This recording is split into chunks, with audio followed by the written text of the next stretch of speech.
Oh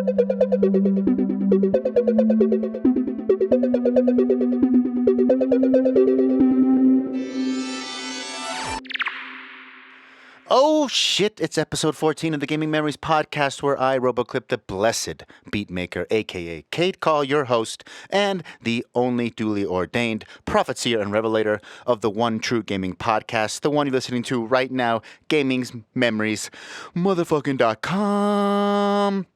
Or at any of your other favorite streaming platforms. I'm basically everywhere, bitches. You guys know the drill. I'm going to bring on someone creative and interesting and interview them about their favorite gaming memories growing up. On this episode of the podcast, we have Adonis or Adonis. Can't quite remember how to pronounce his name, but I'm not too worried about it. He is one of the chillest people I've ever met in my entire life, and I am 100% positive he's not going to worry too much about me mispronouncing his name. His artist name, on the other hand, Igama, is a really, really clever way to name an artist name. It is correct me if I'm wrong, I'm pretty sure he told me it is Zulu for name. The language Zulu for the word name, for his artist name, which I thought was so clever because if you've ever tried to do music, start a band, do anything, and come up with a name, you know how painful and difficult and weirdly just frustrating but fun that process can be. And I just thought it was super clever that his artist name is Name, just in a different language. He makes what I would consider emotive, chill, down-tempo, melodic headphone music stuff. For me, it's the type of music I want to listen to in headphones, or the type of music I want to listen to when I'm going for a drive, especially like a night drive and I'm thinking about something really, and it's really detailed in headphone music because lots of details, lots of little variations, lots of little flourishes, really good sound. He's a synth head. He loves good sounding synths. In fact, he actually brought in the new Prophet 6, which, for those of you who do not know, the Prophet 6 is one of the most legendary synths ever created. It's been on a whole grundle of records. You've probably heard it a bajillion times, just didn't realize it. Problem is, it got discontinued. Eventually, they have now re-released it, and it's based on the old circuitry, essentially attempting to capture the sound and the feel of the original synth, but by adding in new modern conveniences with modern technology. And man, I will tell you, if you're into knobs, if you're into how gear feels and the lights, the aesthetic, and the feel of the gear on top of the sound, this is up there. It's one of the best sounding synths that I've ever played with. So it's going to be on his new music. Definitely want to check out his upcoming music. We played around with it. We had a blast. We made some sounds like this. We made some sounds like...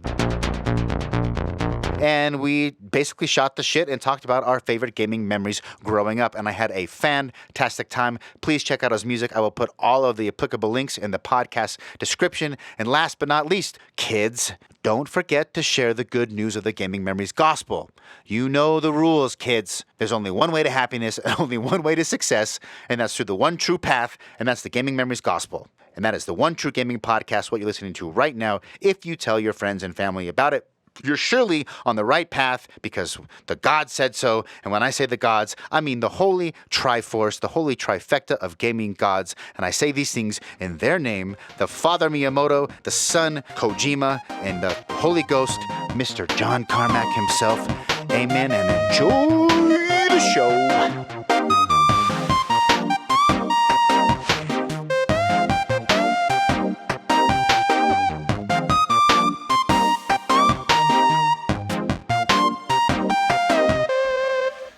Well, you're here. I'm here. Drove down from Salt Lake. How was the traffic by the south of the point of the mountain? Southbound was not bad. Northbound looked like it was a parking lot. That was bad. Yeah, the construction's a little bit scary right now. Sweet. Well, I'm glad you didn't die. Me too. Sometimes, ever since I've had kids, I worry about car wrecks. Yeah. Now my brain's like, I know statistically, if something's going to happen to someone that I love or that I know, it's probably going to be a car wreck. Yeah, and like every time you get in, it's like you're kind of rolling those dice again. Yeah. That's the bad part.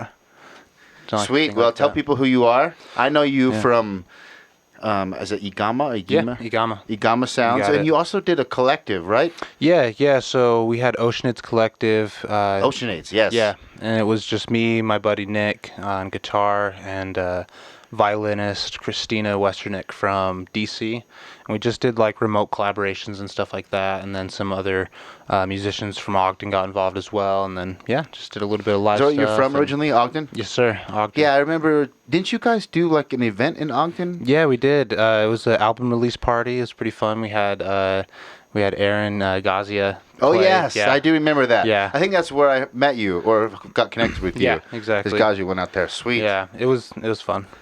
That dude. Hey, sometimes I Inspiring. love him, but I also hate how genius he is, and that I'm not that genius. Yeah, it's just like always a step ahead. Super. He's so good, super and he's clever. very. Have you ever watched him work? Not too closely. Like here and there, we got together a couple times a few years ago, but just kind of sending messages back and forth on Facebook and stuff. Yeah. He's he does like no keyboard, no nothing, and just he's on the MIDI thing, and he's watching him move around in Ableton. He's so fast. Yeah. And he's just gotten better because that's all he does all day, every day. And every time I see him, I'm like, dude, how do you move around?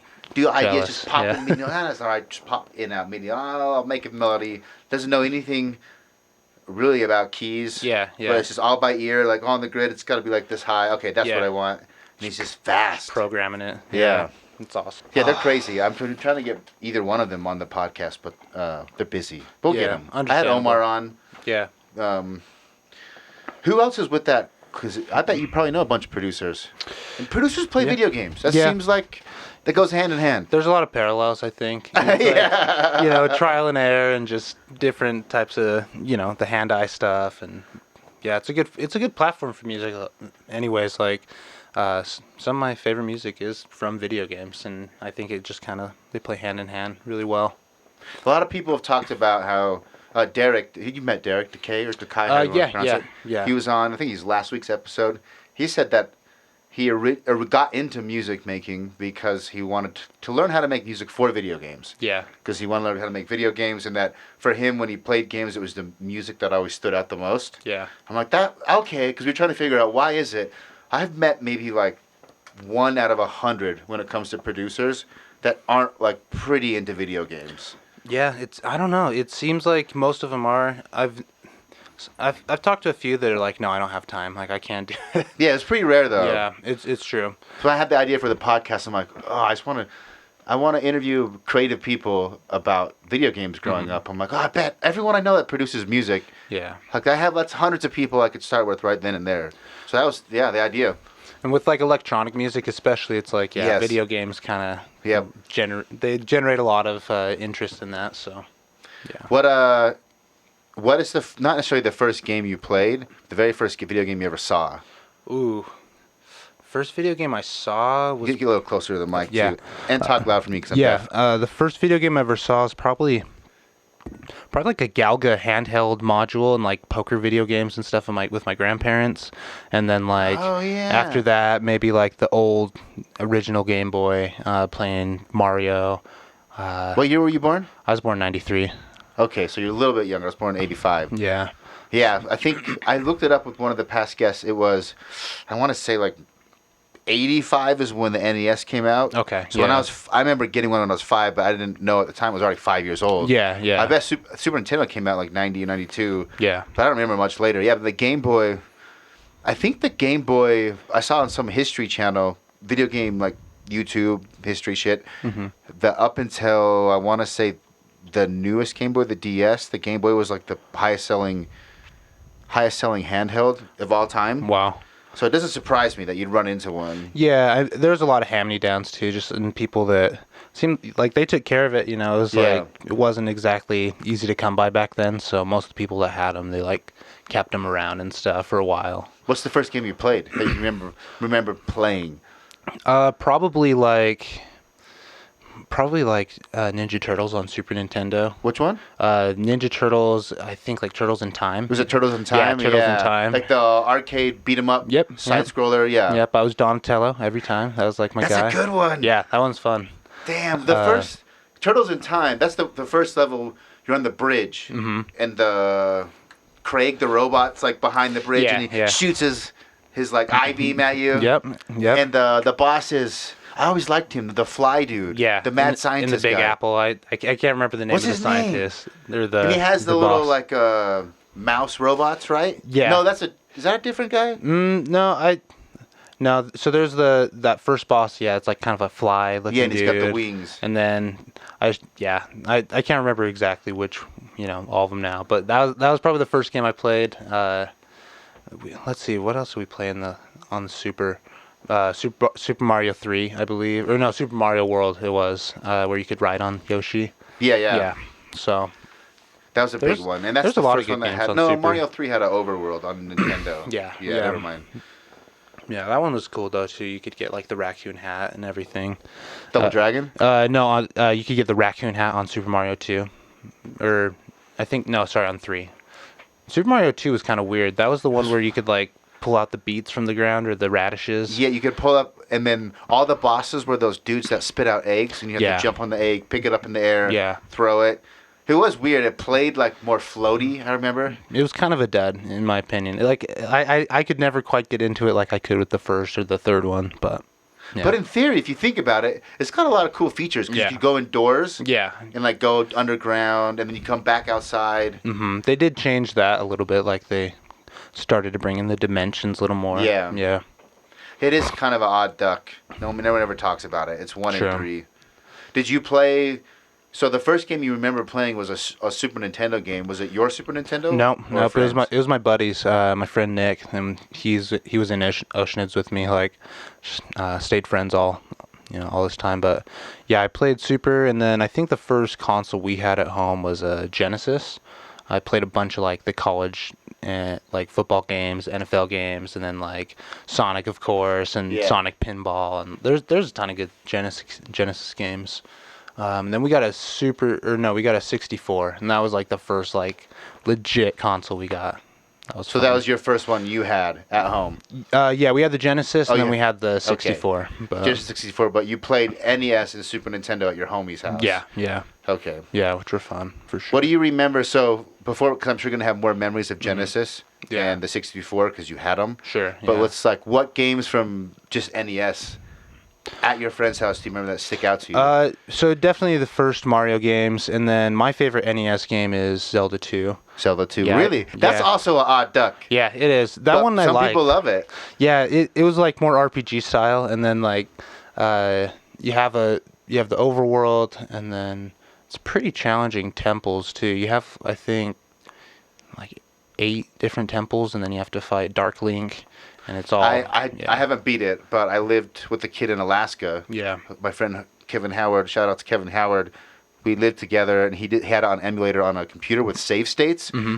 And even with save states, being able to save at any time and immediately reload when he messed up. Yeah. I remember we were out there all summer working at a fishing lodge. Mm-hmm. It took him basically the whole summer to beat that game, even with the PC save states. Yeah, it's tough, and it's really esoteric. It doesn't really tell you what to do. It's like it's like the first roguelike kind of. Like you're just. That's actually a good point. Yeah, it's very roguelike. Is there how does the save system work on that one? So on that one, you'd have to, I believe. I just remember you could level up and everything, and I think you could save from like a town or something. Yeah, I honestly can't remember because I've been playing it most recently on Switch with like the save points. Oh yeah, but so when you can save anytime. Yeah, when I originally played, no, I think you can save from the menu. Like you can quit, but like if you die without saving, then you're just gonna go back to the whatever the most recent save was. Well, I think when you load it, you go back to the temple, like. You always start at the temple. You always start at the temple with Sleeping Zelda, and then... I forgot about that. That is true. That is like the roguelike. Yeah, you start, but you keep... You keep, like, your levels up and stuff, But. And that one was weird I remember when... I don't remember when it came out. Obviously, it had already been out. But I played the first... I was exposed to the first Zelda first. My brother had it. And when the second one, somehow I got a hold of it. I don't know if it's at a friend's. But I remember being like, wait, what? It's a side-scroller when I go to town? Like, that's... If I wanted that, I'd play Mario. Like I'm here for something else. Yeah. So as a little kid, but I've never gone back and played it. But there's a lot of people that my friends who have made the time to go retroactively play it. Yeah. I'll say actually it's really good. Yeah, I really enjoy it. I'd recommend it. I never played the first Zelda. I couldn't get into it. Like, I played it here and there, but I just never all the way through. Yeah, it just wasn't for me. Did you do the Super Nintendo?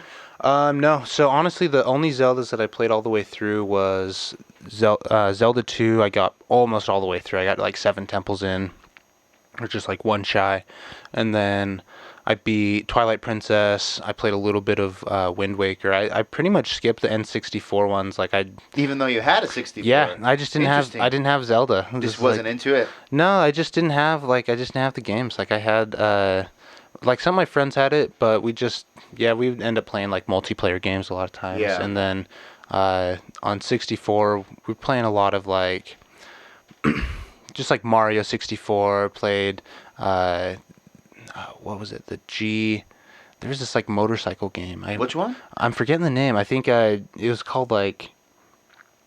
Oh, it's gonna bug me so bad.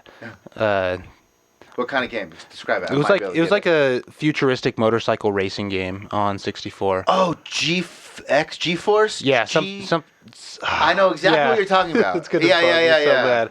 I forgot. Like, you're the only person that's brought that up. Yeah. It's actually the first person that's brought that. That's we played that a ton. What was that? I keep this close. Look it up.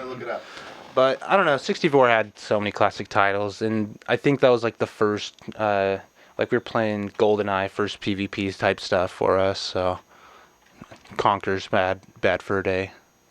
Extreme G. Yeah. That game was bad. That game was badass. I forgot about it. I remember I liked it because I got into Wipeout on PlayStation 1. Yeah, Wipeout was cool. And that was like a 64. I got a 64 later, and that was like a semi-equivalent. Yeah. And yeah, that was a really good game. You could towards the end you'd like start flying and everything. Like, yeah. You're like hovering. Damn, yeah, that's a good one. I'm glad. I love it when people bring up one that most people will bring up the big hitters, Mario, Zelda, etc., Halo, and so I try to like get out of them maybe something unique, unique memory that they had, not necessarily think about the game, but sure. I love when they bring it because there's so many games, if someone was interviewing me the same way, I would never remember. But people bring these games up, and then it triggers my memory. Oh, I did actually play that a lot. Yeah. I would have never thought of it, though. Yeah, that game's badass. Yeah, it was fun. And, like, it is cool to kind of reflect on it because, like, you play these games, like, every day, and then, time passes, and it's like, kind of forget about them. But, yeah, it's cool to think about it. That game, back to this, sometimes...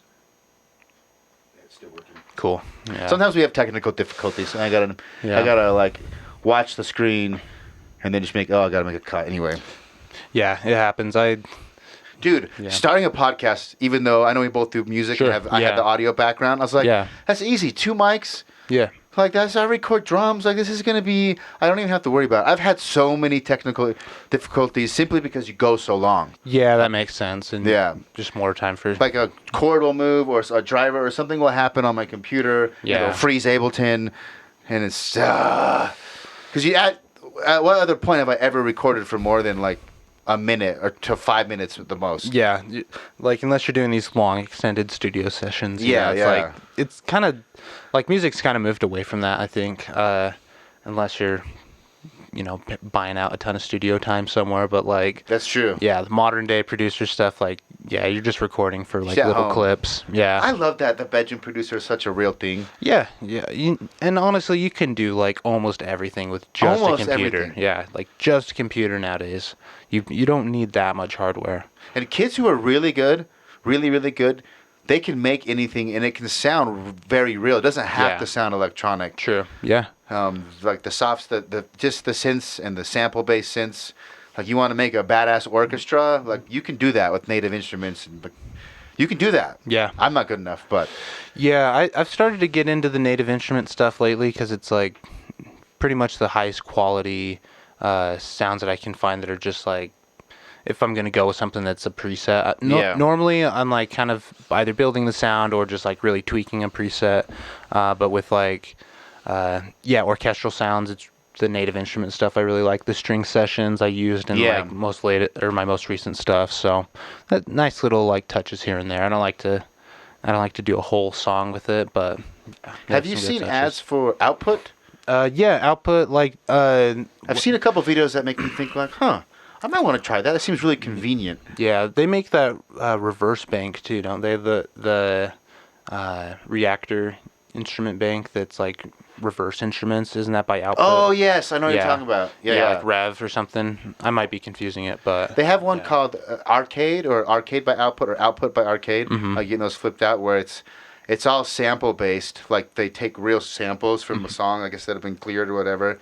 But the samples are all organized by keys. Oh, okay. And tempos, and so you just lock it in. And it'll put everything on your key and your tempo, and you just start playing around, and you can transpose. You can load it with your own samples. Yeah. It looked like, man, that makes sampling so fast and convenient. Yeah, that sounds cool.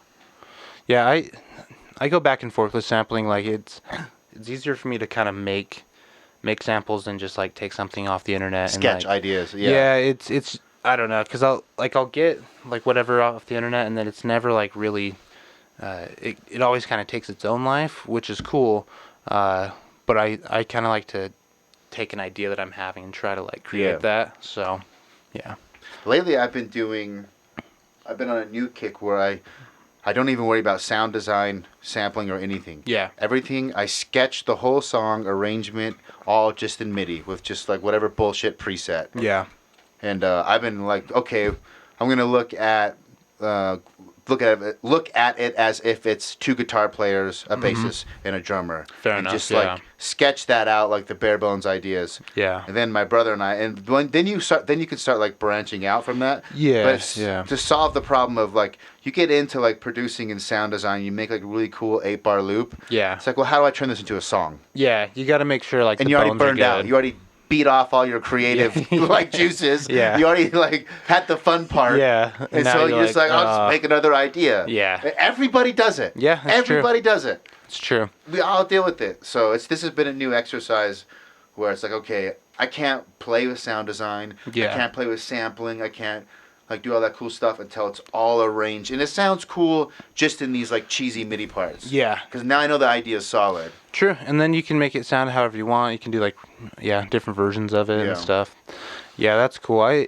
I'll usually do like, I'll just get like a hook a lot of times, or just like one synth part or one like guitar part that's just kind of like I can hear these different branches coming off, and then from there I'll try to like build up a good core, build up like a lot of ideas, and then just start cutting stuff away. Just kind of rearranging it, see how it works. Yeah, but it would be good to kind of just have those solid bars set, and then you're like, well, that is how I'm doing the arrangements. Yeah. I'm not just like note one. Yeah. I'm Beethoven. I'm gonna compose this thing. No, I'll just pull either MIDI files from songs that I know are in the same key. Yeah. Get like guitar profiles, and that'll give you some bass and guitar parts to work with. Yeah. And I know they're all in the same key, and I'll put them all in and start chopping up like I like this. I'm like, all right, well, what if I change this to that? What if I put this drum beat over that one? Or what if when you're in MIDI, it's very easy to like, okay, this is the guitar lick from this song that I like, but let me just go in there and invert it. Sure. Let me reverse it. Yeah. Let me move it to like 3 steps up and see if that the harmony. Like you could just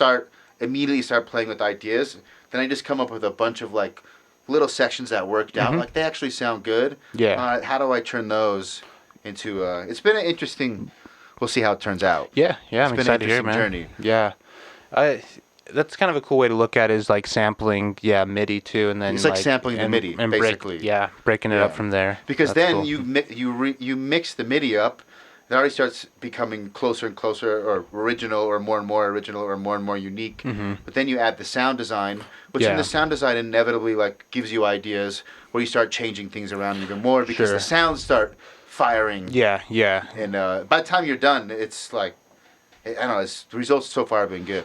Yeah, that's awesome. It's fun. Like I've noticed like the best songs, it's just you're able to just like churn them out. Like at least for me, like it's the ones that it's just like start to finish. Like one day I got like that is 80% of it done. Phenomenal for me. That's happened. Yeah. My best songs are the ones that were like a 2-hour sit down. Yeah, it just happened. It's just everything's flowing right, and then you're pretty much done. Maybe you like clean it up over like another few sessions or whatever, but like the big chunk of it is like done in like one session. Those are the best songs. When you catch the lightning. Yeah, it's tough. Yeah, man, that's badass. Yeah, I love that feeling, but it's so hard to consistently manufacture that.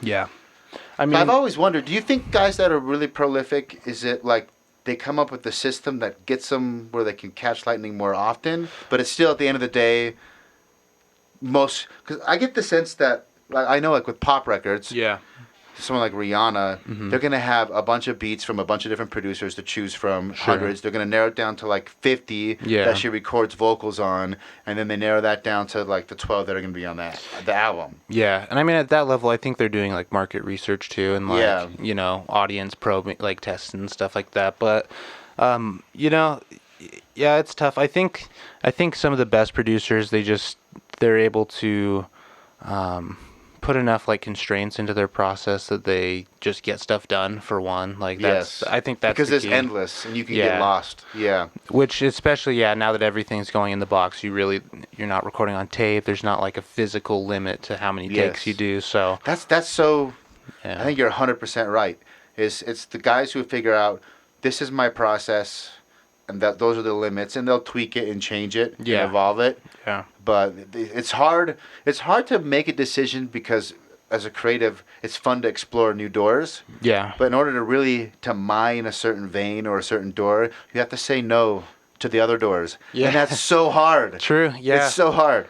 Yeah. I mean that's probably that was a big point that like held me back for a long time. It's just like, okay, I have this song. There's all these doors that you want to go through, and then just, you know, learning how to be more selective with it and like staying into like this good consistent course that's going to, you know, sound good to other people, because you can go down every crazy door you want and maybe what you're left with is something that only sounds good to you. Like is just kind of like you know, too eclectic to really chances are get your point across. I think unless you're a really odd personality though, to counteract that point. Sure, yeah. If it sounds dope to you, it's probably going to sound dope to someone else. But maybe it's not that many people if you're really out there. But well, and I mean, that's kind of like the difference too between certain philosophies. Like sometimes you're just making music, you know, for yourself, and then if like, you know, depending on certain projects, people will be wanting to make music that's just in that one vein to like, you know, just keep it consistent. People know what they're listening to every time.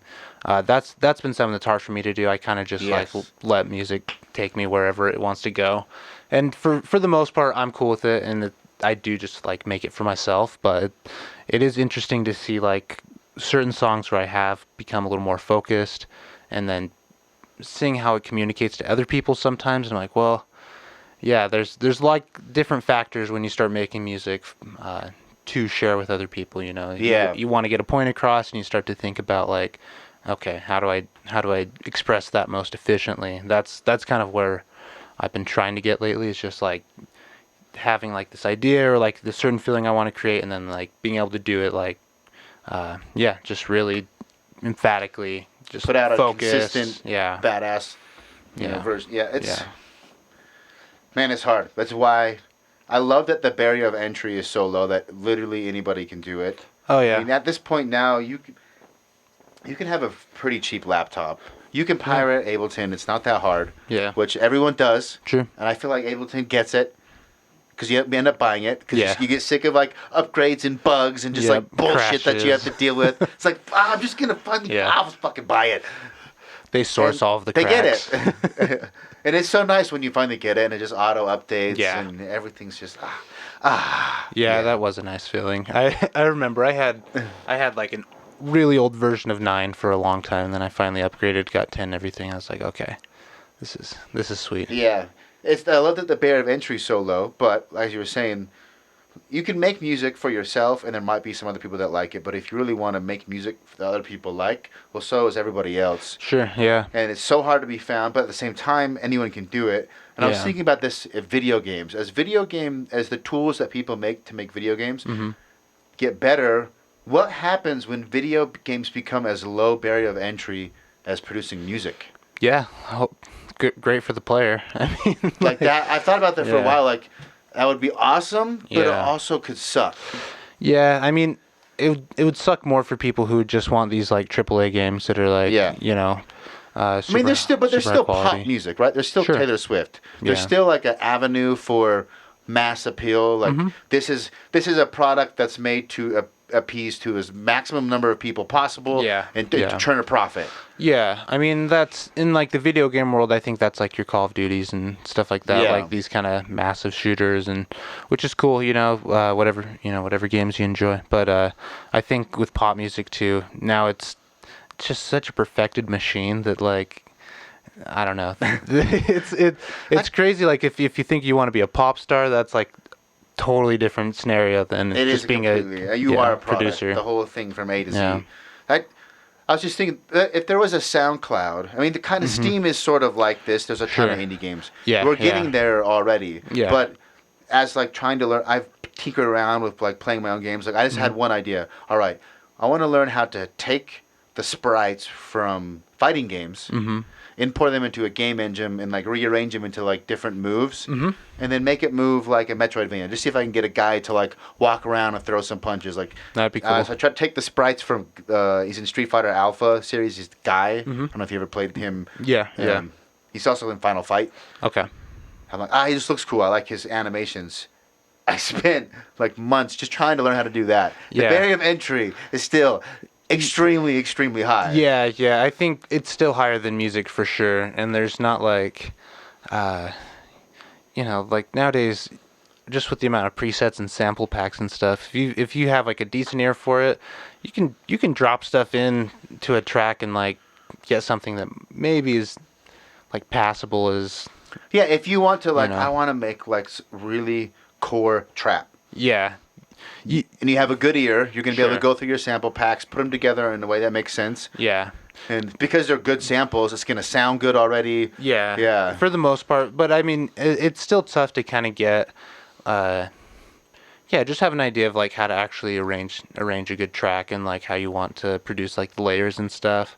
I think that's kind of what I've learned most recently is just like how to cut out some of those extra layers that I thought were necessary, and but they're not. Yeah, just simplify it, make it more That's effective. Something I deal with too all the times. I listen to all my older music that I release, and I'm like, my God, I should have cut like. It's just you don't need all that shit in there, man. But it's too late. It's already out there. Oh well. I bet that's the same though with like video game designers. Like once it's done, like 5-6 years later, like why did we do that whole feature that was just a gimmick or whatever it is? Yeah, that definitely does happen. They try to bloatware. They put too many features in that don't really move the core experience along, and they spend less time refining the core experience. Yeah. Well, then again, you have like sports games where it's basically the same game, few updates like every year, and it slowly evolves. But like, do you play a lot of sports games? No. The only ones that I've played recently like is FIFA. That's really the only sport I can handle in general because it's like 45 minutes of action, no commercials, and like another 45. But yeah. No, I played FIFA on the PS1. I remember liking it. Yeah. But you bring up that sports game model. It's a great model. I bet it makes a lot of money. Yeah. For a relative small amount of dev work because you're tweaking generally, unless you're sometimes between consoles, they'll do like a big evolution of a series. But generally, you're going like 5 games. 6 games maybe if you're pushing it. They're basically the same game. You're just refining and re-releasing every year. Yeah. And then like they'll do a lot with the online communities too, like kind of change it up, but it's basically the same stuff since like the 360 and PS3 generation. Like for the most part, like online hasn't changed a ton with those games either. So I don't know. I don't understand why they just make a new game every year. I think it'd be better to just have like, okay, like this is the FIFA for this gen system, and then we're just going to support it. Yeah. Do updates and make it better and better and better. It's like how like Overwatch has it where it's like it's the same game, That's a really good point. Yeah. Why don't they do that? That does make... Well, I understand why they don't do it, so they can sell you a new game every year. Because people would still pay for jerseys, custom jerseys, what do you call it? Cosmetic shit. Yeah. Everyone's going to pay for cosmetic shit. Sure, yeah. That makes so much more sense. I wonder why... Do you think sports that will move to that model? Because Destiny and those games as a service. Yeah. Overwatch, which is Overwatch free from the game? Do you pay for heroes? If you play online, it doesn't have its own like cost, but you just need like Xbox Live or PS PS Online if you're playing on console. PC if you're though. playing on PC, it's free. No, you just have to buy the game, and then everything else is free. So it's a one-time purchase. Yeah. And you get all the characters. Yep, all the characters and maps, all the free updates. And then what are people paying for? Skins. Okay, cosmetic stuff. Yeah. And I bet Overwatch is just raking in the money. Yeah, I think they're doing pretty well, and they have the esports thing kind of. That helps. Yeah. Yeah, I saw it on like a Disney channel. There's like a Disney channel that's for like esports and stuff now. But you play a lot of Overwatch? I used to. I haven't played it so much lately, just because like the internet where I'm at is just not good. So just not that good enough. Yeah, just like when I'm traveling, like in a hotel or something, it's like yeah, it's not good enough to play online. I don't do a lot of online because of that. Yeah, because it's usually just getting smashed. Minus, there's some games. Do you ever play Last of Us on PS3? I played a little bit of it. I didn't go all the way through it, but it's fun. Did you ever try the multiplayer? No. Oh man, that's too bad. Yeah, it's pretty damn good. That's pretty cool. Yeah, I just remember it looked really cool. It was one I watched my roommates play a lot of, and I was like, this is awesome. But there's what other ones? I got into a MOBA called Smite. Smite. Okay. It's like League of Legends, but it's third person. Okay. And you play as like gods. They have gods from like every culture, every age in the era, whatever. And you pay. I ended up paying like I think it was like $80. You can get all gods for life. Any new gods that come out. So it's all the gods for life. All the gods for life. Yeah, it was. I got way into that, but I haven't done a ton of online because you just.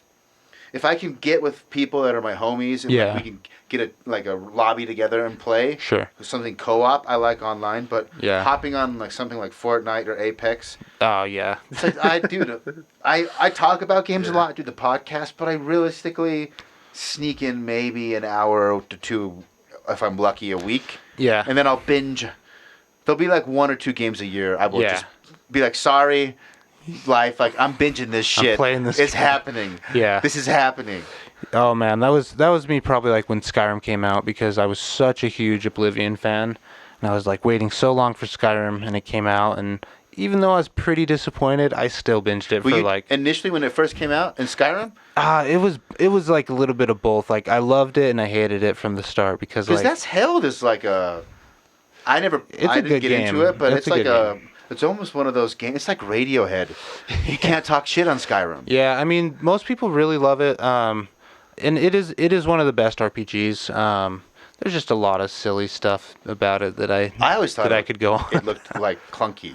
Yeah, I don't know. If you played Oblivion 2, it wasn't like the most polished combat system or anything, but it was just fun, and it had like the classic RPG feel. I think I played is Oblivion the one where you like part of the quest loop is you go through these portals and go to like this dark red evil place and you shut down towers. Yeah, into Oblivion and Plains of Oblivion. I liked that game, but I didn't like. It was a pet peeve I had when I was younger. Now I don't care. Sure. Because I came up doing JRPGs. Yeah. I didn't do any Western RPGs. I didn't have a PC really growing up. Mm-hmm. And so I tried to jump from like JRPGs to Western RPGs, and Oblivion was one of them. Yeah. And I didn't like how the characters scaled with you. Yeah, like the whatever you call that, creatures and stuff. Yeah, because what I liked about RPGs is like if I go and grind and do the work, then go back, I should be able to murk those guys that used to be able to. Yeah. So part of the loop for me was like the reward for grinding was being able to smash something you weren't able to smash before. Totally. And so it took the reward. I'm like, well, what's the point of getting tough if like they're just going to be the same level as me? Yeah, and I think Skyrim did fix that. They did it like based on geography. So in the area it would stay in a certain range. Yeah, that's how most actually modern. I know this. I played Assassin's Creed Origins like fairly deep, and that's how it is. Okay. You pull up the map and it has regions, and it'll tell you the level. Like this is like generally guys are gonna be like 15 to 25. This one's gonna be 45 to 50. Yeah, I actually never played that one. I played the first like 2 Assassin's Creeds, and those were cool. Those are like some of the first open world games that I played that were like really, really good. Just going on these roofs in like Jerusalem or wherever, and just I did the first 2, skipped all of them, And then when Origins came out, they were like the marketing. What I saw on Steam reviews was, if you liked 2, this is like the closest, best one since 2. Nice. And it was good. I put like 45 hours into it, which is a lot for me in a single game. Yeah. Now, and I was not even like halfway through, and it was just too much game. Yeah. Was it like grindy, or was it just like, was there still, like, was the progression kind of like even killed, or it's hard. Did you have to like grind to get through sections? That's hard to know because I'm a wannabe completionist. Okay. So whenever I do an open world game, the first few areas, I'll get like every single quest. Yeah. And then I burn myself out and don't finish them. Fair enough. But it's hard to know because, but that one, because it did actually require some grinding, because I would try, like if a mission was, 4 or 5 levels above me, it would start to get really hard. And then if it was, a lot of games will do like a red skull or X, like this person's way above your level. Yeah. Sometimes you get, like, if you're good enough, you can still make it happen, get better loot. That game I couldn't. And I actually ended up, Assassin's Creed Origins, those motherfuckers are the only ones to ever get me to pay for experience. Yeah. Because I didn't. So it actually, no, it is grindy as shit now, remembering. Because I was like, I just want to, and I paid like an extra $80, and it was not worth it. And I had like buyer's remorse, and I've never done it since. Yeah, that's funny. That's like there's certain games online that I've heard of friends of mine paying a lot of money for experience and stuff, and it just like happens slowly. I try to avoid any sort of experience or like DLC unless I know it's going to be a good DLC. Like I did the Zelda Breath of the Wild. That was like a solid DLC. Yeah, you know it's going to be good. Something like that. Did you play The Witcher 3? Yeah, I did play The Witcher 3. Did you play Blood and Wine, the last DLC? Yeah, I beat both of those. Witcher's kind of a tough game. It's a tough game? Yeah, it's hard. Yeah, I think I played on hard though. But yeah, Witcher it's hard. Yeah, you have to. I got fairly good towards the end where I felt like I had a system done. I used I think Quen, the physical barrier. Yeah. I used my loop would use that, and then I didn't use any early. I didn't do a lot of potions, unless it was like a boss I was struggling with. Yeah. I don't think I played it on hard though. Yeah. So like I found that with like a good skill loop and enough levels, I could usually get to a boss for a hard area, 4 to 5 reps. Yeah. I'd be able to pass it. But there's a few where it's like, okay, I gotta go get the right oil for my sword, ingest the right potions, meditate, and like really used all the systems to get the buffs. And it was way more rewarding when I had to do that. Yeah, it's a fun game, and like the really in depth like cutscenes and storyline and different side quests you can do. And the DLC was why I thought about it. The Blood and Wine DLC is, in my opinion, the best DLC. It was basically it's like a whole game. A game. Yeah. Yeah. Yeah, I was actually surprised, and I had waited so long to start doing the DLCs because the main game is pretty big. Yeah. I was like, wow, these are great. And I got lost though playing Gwent for I'd play Gwent for like hours, like just going around to the different towns to get my cards and stuff. It was like the most clever little side arc in a game I've ever seen. Just like, game within a game. Kind of like, did you ever play Knights of the Old Republic? I didn't, but yeah, that one was people fun. swear by that game. Yeah, it's a good one. It had like a card game within it though. Like KOTOR. Yeah. The KOTOR clans. Yeah, no, it was fun. That was a Xbox, right? Xbox, and I think PC. I think just Xbox at first, and then I don't know. Maybe it's I don't think it's even on PlayStation. Yeah, BioWare. Oh yeah, that's right. Because they did KOTOR. And BioWare, I tried it, but again, I was transitioning from Japanese to Western. Yeah. But they came out with a game after called Jade Empire. Oh, yeah, I played Jade Empire. Yeah, Jade Empire I thought was badass. Yeah. That was able to catch me. But I missed... That was fun. I missed KOTOR. I never... Yeah. They did have it on PC, actually. Now it's even on, like, mobile and stuff. But it's pretty fun. It's like D&D. Star Wars is, like, the system. There was a Star Wars MMO that people played a lot. The Old Republic. I think is that what it is? Just I think I get those Republic. mixed up. I can't remember. Yeah, I didn't play it. You didn't play it? I couldn't really do MMOs just because like it's the consistency. You have to stick with it. And I tried one that came out semi-recently called Black Desert Online. Okay. Because they kept advertising the character maker. It was really in depth, and the action. It looked like an MMO where it was, like the fighting looked like you're playing Devil May Cry. Like, it was really action. I'm like, oh, if it's like an action game, but it's not just like click the mouse and wait for your cooldown. I'll try that out. But it was. And one, it was like overwhelming. I don't know what to do. I don't know what the right path to go. What the classes mean. How to form this. How to form that. And it was still pretty just like it looked cool, but really you were just clicking. There was no blocking or parry mechanic. Yeah, the action in those games is usually pretty poor, and then I don't know. You gotta have people to play with, and so I was actually gonna try to give WoW a shot again, and then I was like, nah, I can't do this. I don't have 20, 30 hours to like commit to a clan or something. I just can't. Yeah. Well, do you remember anything else from Super Nintendo that stuck out to you? From Super, let's see. So, I mean, the main games we played were like, there was like a wrestling game that we played was pretty awesome. I played a ton of Street Fighter 2, which I've heard is kind of like the bad Street Fighter. I didn't know that. I always thought it was the best one because that was like the one I played. Street Fighter 2? Yeah. It's the bad Street Fighter? Someone was telling me that. It's like that Street Fighter 3 was supposed to be the better one for like competitive and stuff. Oh, for a competitive scene, for sure. Okay. People don't, I could be wrong. Yeah. But for the most part, I had a guy that's a semi-pro Street Fighter player on. Oh, nice. But he's Street Fighter 5. It's usually the newest one has the biggest scene. Yeah. There might be like a small chunk of that scene that still plays Street Fighter 2, but from what I know, that is actually correct. Okay. He was saying before 4 and 5 came out, 3 was the standard for competition. It's still some people, because it's the last 2D one, like purists. I know the Smash community is like that with the GameCube Smash. Yeah, Melee's from they're like, this is the one, the gold standard. Yeah. Yeah, but 2 was...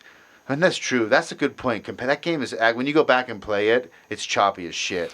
It's true, and it's even harder for me now. Like I've played even some ports, and I'm just like, I bought it on Switch, the anniversary edition, whatever. Yeah, same. I'm like, this is gonna be so cool, and you get like 10 matches, not even that, like 6 matches in. Yeah, I get like this sucks. I get stomped by the computer too. Like they it's mess hard, me up, and it's like choppy, and I don't know. I did play a fighting game. I loved Killer Instinct on the 64. Did you ever play that? No, I played the first Killer Instinct I played was on the Xbox One. The most recent, the new one. Yeah, it looks cool as shit. Yeah, that was the one I first played. I wasn't a huge fan.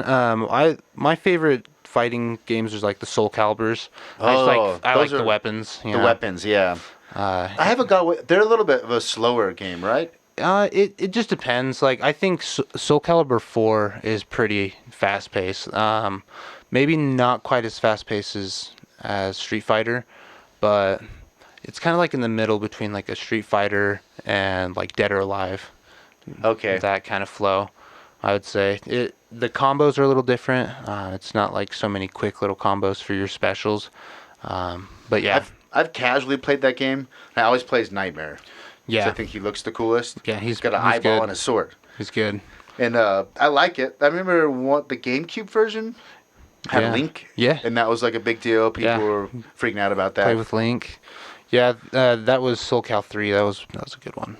Yeah, I've played pretty much all the Soul Calibers. I like those fighting games a lot. But there's really not that many good fighting games on the Switch, which has been the console I've been playing lately. Like they have Mortal Kombat, but I'm not a huge Mortal Kombat fan either, so I'm just kind of picky with fighting games. What are you playing on Switch? Because I basically only play like the 2D indie games that if they're on PC and Switch, I'll just get it on the Switch. Yeah. And what are you? Right now I've been playing, of course, Breath of the Wild's always around, and then I'm playing Ni no Kuni.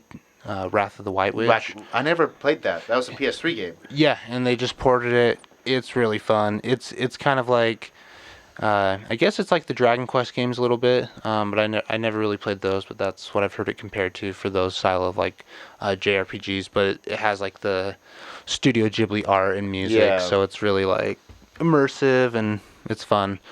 Other than that, I've been playing Dead Cells a lot. It's like really Dead Cells? Yeah. That game. It's fast. That game is the shit. Yeah. It's so good. Yeah. Dead Cells is fun. And you get super like spracked out with it. It's because it's all fast paced and you start. It's so tight and so fast. Yeah. But when at first I tried it a couple times. I bought it early access because of the art style. Mm-hmm. I liked that it was 2D, but I could tell that instead of actually being like pixel animation, they're taking 3D and like de-resing it. Yeah. And made it like, okay, it looks retro, but it moves like smooth because the frame rate's really high and it's not traditional. Like that was cool, so I bought it. I didn't know it was a roguelite, and for a long time I hated roguelites. Yeah, fair enough. I just didn't get. I'm like, what? I lose all my progress? That's like the fucking point. Yeah, thanks. That's the funnest part of this shit. It's like progress. Yeah. I lose all of it? Like, this is the stupidest idea I've ever heard in my life. But I eventually, it actually wasn't Dead Cells. It was first, I tried it like 2 times, didn't get into it. A game on Switch called Wizard of Legend. Have you played that? No. You gotta. If you like Dead Cells, I got it. You have to get Wizard of Legend. It's probably like $10. Wizard of Legend. Yeah, I gotta write that down because it is the shit. We can try to play a game after if you want. Word. It's got great co-op. Nice. But it's top down, and do you ever play Hyper Light Drifter? Yeah. Okay. Yeah. So imagine you move like Hyper Light Drifter. You have like an unlimited dash. Mm-hmm. But you're wizards instead of like future, and you have your 4 buttons. One's a dash, the other 3 are attacks. Yeah, and you can swap them out based on elements. Nice, so nice. And you have basically a regular attack and then 2 specials in your dash. Okay. And all of them you can swap out elements. It's like playing like Last Style or Airbender. Okay. It's kind of like Airbender. You have your earth spells, you have your lightning, you have your wind, you have your fire, your dark, chaos. Yeah. And they all have like pros and cons. And there's like thousands of combinations. Nice. And as you play the loop, which is basically there's 3 bosses, then a boss rush mode at the end. As you play the loop, you unlock more spell combinations. There's hundreds though. That's so you're cool. like, even though the enemy variety, it's not as good as Dead Cells as far as variety and like progression. You're just like the same corridors over and over again. But it's as good as far as being fast and like cracked out, like one more game, one more run. Let's get it nails it, because then you get like, well, I got that one new spell. I'm like, I want to do a run with that and see how that changes the meta and changes oh man, it'll suck you in. Be careful. That sounds good. That sounds fun. I like addictive games. It's funny though, like some games that I pay like $10 for, end up playing them for 80 hours or something, and then like you get a brand new game that's $60 and dude, get sick of it after like 10 hours. Dude, I like this year I actually made a goal. I'm like, okay, I need to be really careful about games I buy, because there's no point in buying these games that I don't play, especially if I buy them at launch. Yeah. And then don't play them for 3 years later. I just buy it 3 years later when it's $10 damn. Yeah. And I've been doing slightly better, but there has been a few. Luckily, Steam has a refund. Oh, you have wow. 2 days. No way. I didn't know that until recently. And I snagged. Did you ever get the Dark Souls? Any of the Dark Souls games? Okay. Yeah. So I snagged a game that came out called Code Vein. It was like anime. Anything that's like Dark Souls, I usually just get. Okay. Hands down. I love that sort of style. Yeah. And I got it, and the gameplay was tight, but I couldn't. I like anime to an extent. Fair enough. It was just too anime and too cheap. It was just overbearing. I'm like, just shut up. Yeah. I want to play. Whereas Dark Souls, I actually liked the lore. Oh, yeah. And I liked the storytelling and the world building. And I'm like, you know what? That's part of it. If you just have Dark Souls, just the battle mechanics, without the world and the lore, I couldn't do it. Yeah. Well, I liked the lore. It was more like implied stuff. It wasn't like, there wasn't a whole lot of just like exposition, like there was some no narrative. Yeah, really. no one sitting there and telling you what the plot is. But there was a narrative you could kind of uncover. Sure. Yeah. And you start to kind of get in these different zones, and you're like, oh wow, like, yeah. Dark Souls 1 had one of the best feels that I've ever played, where like I start in the game and like I'm in, I think, Undeadburg, and it's just so medieval and like gothic almost, and I was just like, Dark Souls 1 is a magic that I've never been able to get back to. Yeah, it's my favorite Dark Souls still. For sure. Yeah. Did you have a problem with going to the graveyard with the skeletons at first, over and over, and not knowing? Yeah. I mean, almost every part was tough. Like, the first couple times you go through it, there's always like something new. Yeah. And here and there, like there was the butterfly boss that was never tough. Just like a really easy boss. But then like here and there, even like when I go through it other times, like here and there, it's still tough for certain bosses, like Dragon Slayer and Smo or whatever. Yeah. And oh my goodness. One scene in Smough is. Or Smough, yeah. So yeah, that is. Oh man. Yeah. The first time that. Oh, I love it, but damn, I also hate it. Oh man, I just getting that far in the game, it was hard the first time, and even getting to them like that. I remember. For those of you who have never played this, sorry, but getting to them when you get to Anne Orlando, and you see it, and then you got to go like, and there's the archers, and you got to do the whole catwalk thing. Yeah. And then you finally get there, and you finally and then right before them, there's a shit ton of enemies. Oh yeah. Eventually, you can learn you can just sprint and go whatever, but. And you finally get there, and then they just crush you. And I summoned people all the time. Then I run out of soapstones. Yeah. It was probably. That might so be. Relatable. I had a hard time with the final boss of Bloodborne, which is weird because most people say he's easy. Yeah, I never played through Bloodborne. I need to still. Everyone tells really me. Good. Yeah. And then I had a hard time. Oh, did you play Sekiro?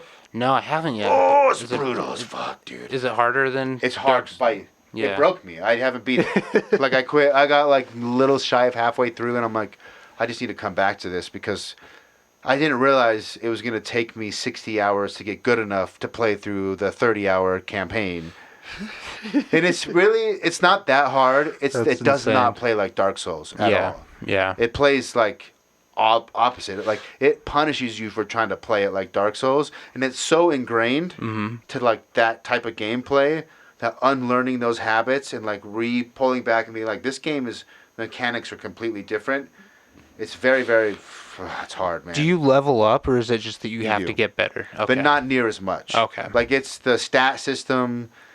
Like there's no builds. Okay. It's more like a Borderlands where you have a skill tree that you can't get everything in the skill tree, so you sort of choose mild play style. But there's my playthrough and your playthrough is going to be fairly similar. Like it's not like you can be a mage and you can be a two-handed strength build. Yeah, that makes sense. It's way more funneled. You get strength and defense. There's no picking your stats. When you get a level up, it's not like I want to put something into strength. There's none of that. You get items that raise your strength, items that raise your defense, and then you unlock skills like moves. And that's it. Wow. But it's still, mechanically, it's their best game. Like the tightest, most polished game for sure. And does it have like pretty good story, or is it?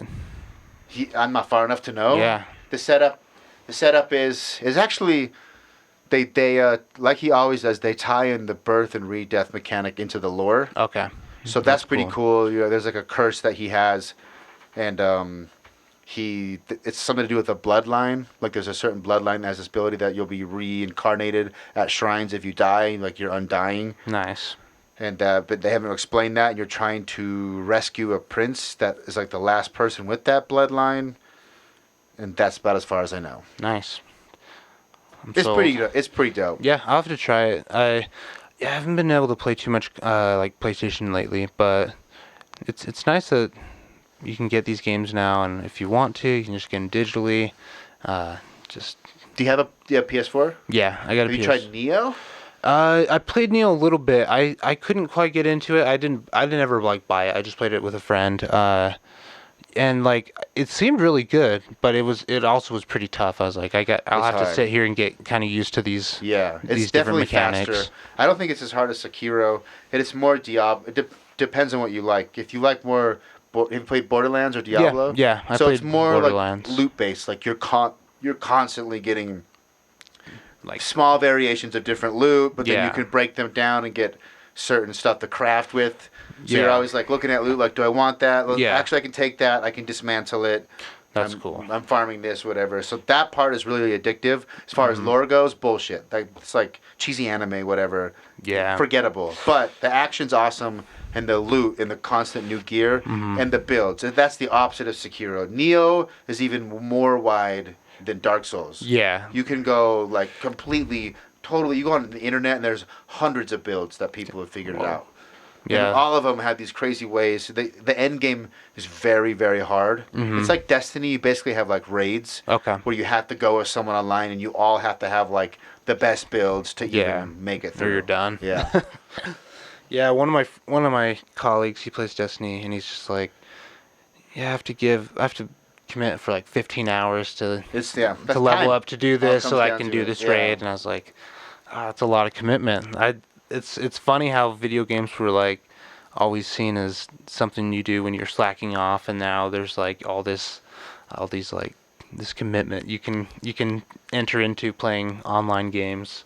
It's just funny. When you did have time as a kid, and you got a 64 was your first? Yeah. What game did you sink the most free young adolescent time into? The good days, the glory days. That's tough. Probably what we sink, I think, more time into the Genesis, just like because of like what was going on in our life. Nice. Just like because we were playing sports and stuff too. But probably the games I spent the most time on was like, probably either the old Sonic games, or like there was actually like a hockey game on Genesis that was NHL so good. Something. Yeah. You get stars. Yeah. I know what you're talking about. We played tons of the hockey game. Damn, I forgot about that. That was like Wayne Gretzky before Wayne Gretzky. Yeah. On the 64. Yeah. Yeah, and I mean, because I was still pretty young though when like the PS2 came out, like, which was pretty solid system overall, and so did you guys get a PS2 after the 64? Yep. So we got a PS2, and then on PS2 I was just playing like. Is that what's your like main console? Would you say that? Probably PS2 was like PS2? the most played, like total hours and everything in the. That's crazy. You're only 283, right? Born 83? 93. Oh, I heard you completely wrong. Holy shit, that makes way more sense. I'm like, how's that possible? Because I was born in 85, and PS1 was like my magic console. I'm like, that's only a couple of years different. Like, this is not 90. No. You're a baby. Yeah. I didn't realize you were a baby. Yep. You're barely an adult. Barely, man. Damn. I'm lucky. He's a baby. Well, that makes way more sense. Yeah, so PS2. Yeah, I played PS1 too. Like, we played. I didn't have a PS1 though. My best friend had one, so we'd play a lot of games there, like Crash Bandicoot, Spyro. There was like this Hercules game played, Metal Gear, tons of good PS1 games as well. But damn, that's a Speaking of bad hearing,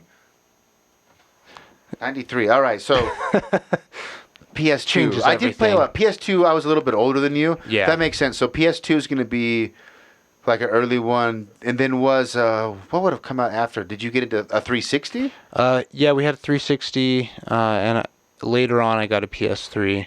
On 360, I played like a lot of different games. I just remember that thing dying on me though. Like I think we ended up having like 3 or 4 360s because they would just die. It was like Red Ring of Death, probably. Yeah, just the first console that would just die on you. That blows my mind that console survived for having such a massive problem. Everybody had Red Rings of Death. It was so like a stock 360 versus the stock PlayStation. No contest. No contest. Yeah, like dude, the PS3, the original launch one that was physically backwards compatible. I had one of those. It eventually did die on me. Sure. Yeah. But we're talking like an ungodly, embarrassing amount of hours were probably put on that console. Yeah. But I want to go back to PS2 because we probably overlap a little on PS2. Yeah.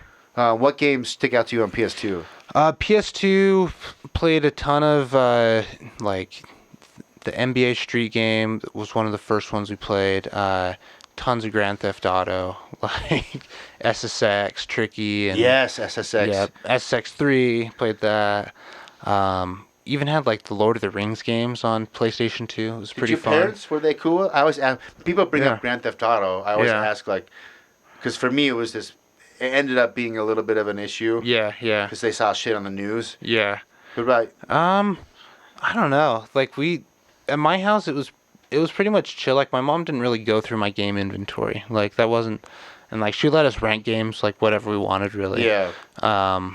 But like one of my other friends, we kind of had to sneak at the Grand Theft Auto, like later at night, and it was like a borrowed copy, like Grand Theft Auto 3.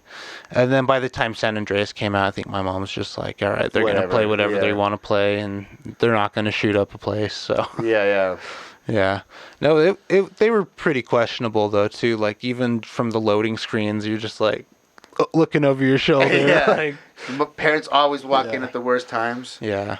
Sometimes, Grand Theft so you played Grand Theft Auto 3, Vice City, and San Andreas? Yeah, I played all the Grand Theft Autos, and honestly, I didn't even play the story. I just liked the open world. You just messed around. Yeah, just sandbox and driving a car, like just listen to the ridiculous radio stations. And, yeah. I don't know. There's so many more. It's like one of those things. It's like it can be hard to remember, just because like you go to the next gen and then, but I don't know. Some of the games that I played in that gen, because like I said, we had the Xbox too. Like the Mass Effect games, I played but tons of hours into Mass Effects. Those were like. So you did play some single player like narrative games. Oh, I love like single player RPGs too. I love like Oblivion is probably the game I've put the best one, the most hours into. Like Mass Effect was a big deal for me because I was probably I'm quite a bit. How old were you? Do you remember when the first Mass Effect came out? Oh, probably like I want to say like 15, 16. That's a pretty solid game for a 15-year-old because I think I was probably like 21, 22 when that came out, and I love sci-fi is my favorite genre, and there was never like a video game like Mass Effect before with like a really well thought out. Like these choices where it's like, man, both are kind of bad, both are kind of good. Yeah. There's no clear like hero, clear bad person. And I remember what stuck out to me is the codex. Yeah. You go into the menu and they had all the lore was built out. They would explain these are how the guns work, these are how the shields work. This is like, and then they had all this history. They had all the races, and it was so dense. And that's the first time that I remember. I'm trying to think. PS2. I mean, there was Metal Gear. Yeah. Probably the first time I got into a world, not just a narrative, but the world of a game was Mass Effect. Mass Effect was good at that, and everything was so believable too because he felt grounded, even though it was not at all. But. Yeah, the space exploration was really cool. Excellent soundtrack too, like just these nice ambient synths and like. Yeah, it was funny because like even recently when I've gone back and played them, sometimes like I'll start playing and then I'm in the menus and the music's so nice. I'm like, dang, I should probably just start making some music. Like, I'll close the game. And I was like, I want to make music like this. That's so cool. Like, I just love that awesome vibe that it brings in. So. Yeah. That's a magic. There's definitely been games where sometimes I'll just go to a town, especially when I was younger, before you could just listen to the soundtrack. Yeah. I would go. I remember there was this town in a game called Suikoden 2 on PS1, and I would just load the game up, go to the town, and let it sit. Yeah. Because I just liked that background, that ambient, chill music in the background. Yeah, Mass Effect was great. I had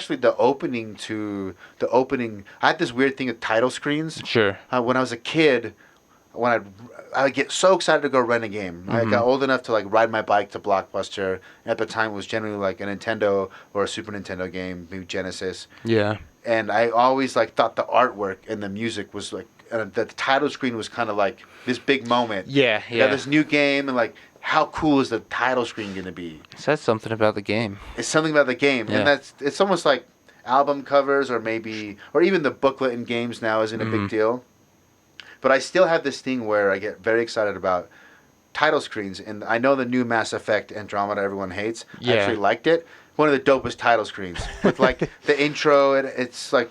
Did you see Blade Runner 2049? I've seen bits and pieces on. No. See, and I've read Philip K. Dick. I'm a huge Philip K. Dick fan, and it's just like, I don't know. I've never just been in the right time place to sit and watch it. That might be one where I'd say wait until someone's doing a screening in a theater. Yeah. Because it's anyway. I was trying to bring it the soundtrack. We're talking about sound, and there's a certain vibe or sound that I heard a lot in that soundtrack that actually the only place you really hear it in Mass Effect Andromeda is this loading of this And they had this synth. I don't know how to explain it. It's hard. Yeah. I'm sure if you heard it, you'd be like, oh, I know what you mean. Mm-hmm. And it just makes that title screen like, ooh. The game was a little bit let down, but that opening, like, new Mass Effect, new galaxy. Yeah. Oh, my God, it's here.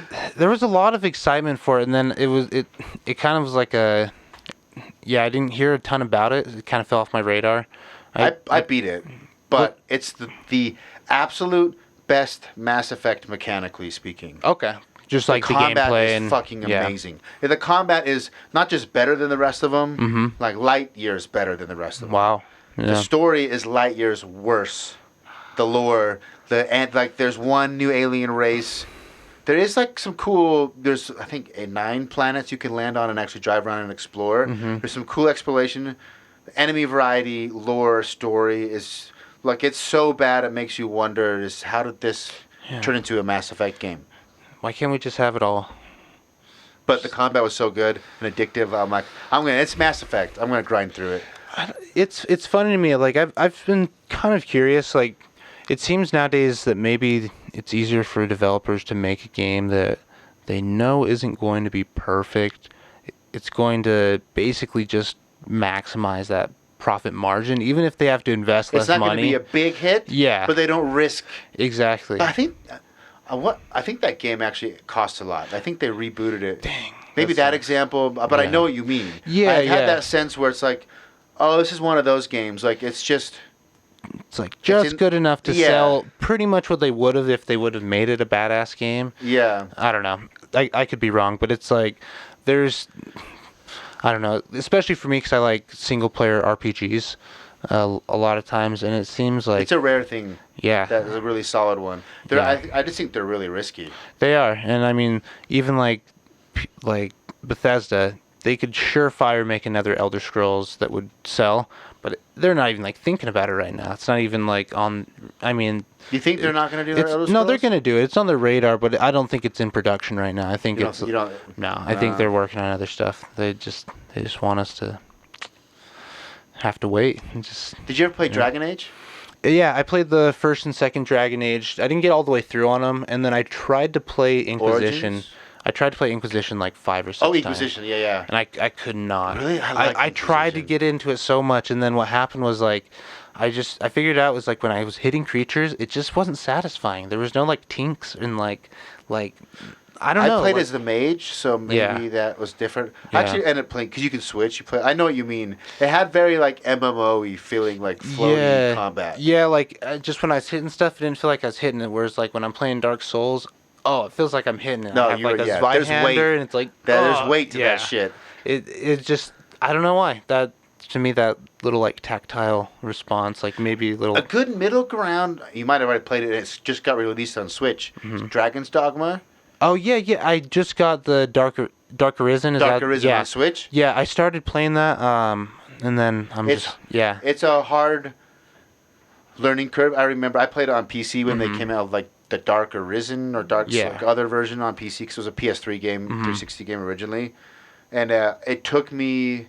I tried it like twice where I'm like, and then like the third time I sat down, I got to a certain point, I hit like a mob of enemies that was really hard, and it forced me to like, okay, how does this combat system work? Yeah. Because I can't just spam my way through this. And once I started figuring out and getting to the gameplay loop, I was like, oh, I see why this game's a cult classic. Yeah. It's good. The flow is really nice. I'll have to, I need to just like have uninterrupted time and just, go through it.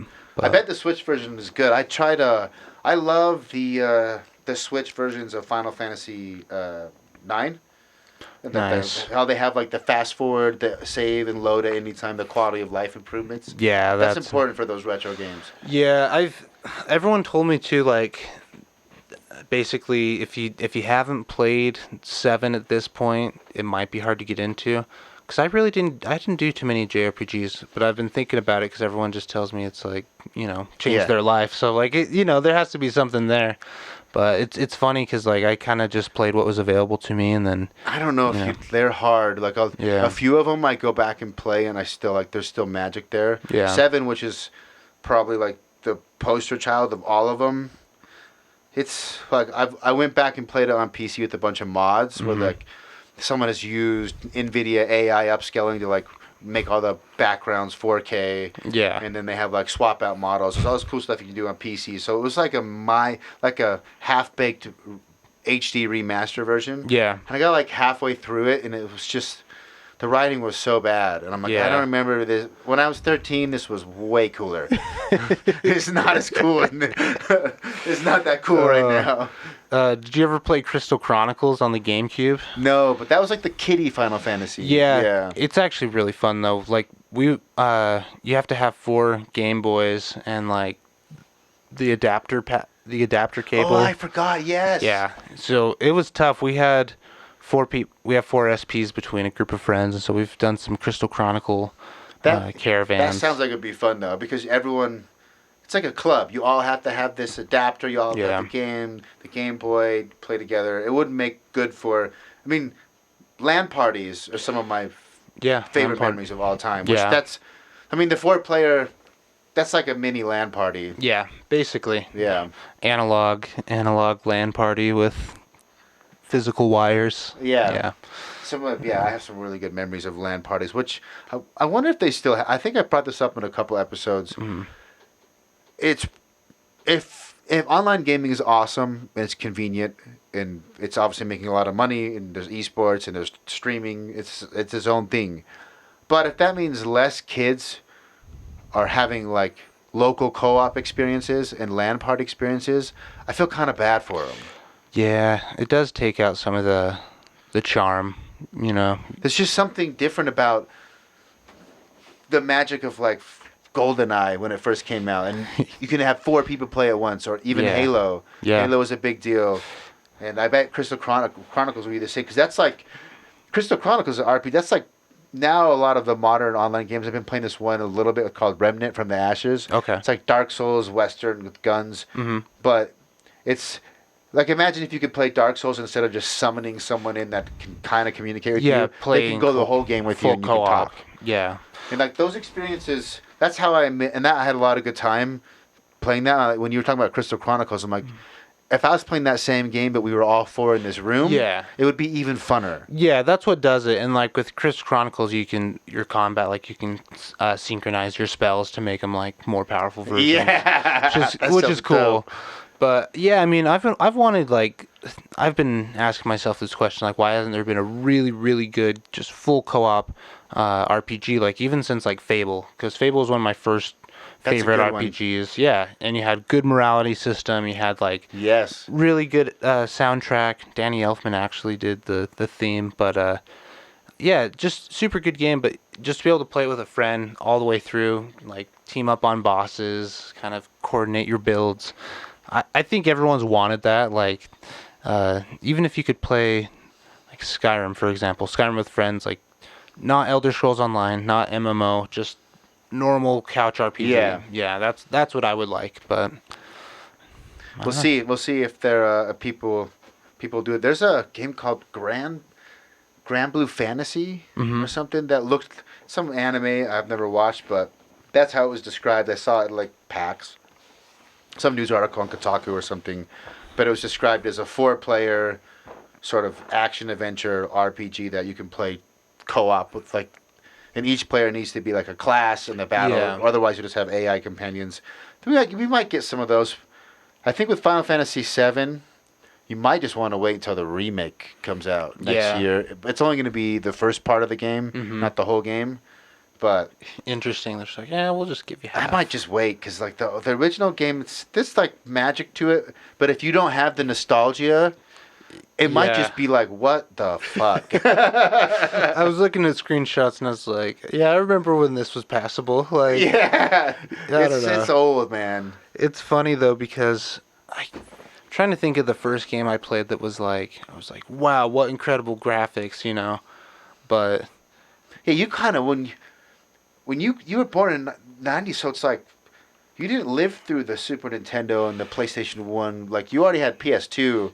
Well, so we had Super first. So I started playing Super at my friend's house. Like your friends, but you were really like young. 5. Yeah, probably age 5, and then moved on to PS1, and then PS2 was still inaccessible. I don't think I got a PS2 until it had been out for like 2 years. Okay. Because they were expensive. They were expensive, and I think there were shortages. Yeah. Definitely the first holiday season. Oh, people used to like, it was a DVD player, and people were buying it just for DVD players. It's insane. I do remember that. People waiting outside and like camping to get consoles. That doesn't really happen anymore. Yeah. I don't think. That doesn't happen, really. Like, there's enough. Like, there's enough. We want to make money. We made enough. Yeah. The Switch, I guess Nintendo does like the manufactured shortages. They do, and it blows my mind that all the games just keep their price. Like, Zelda is still $60. Like, I know.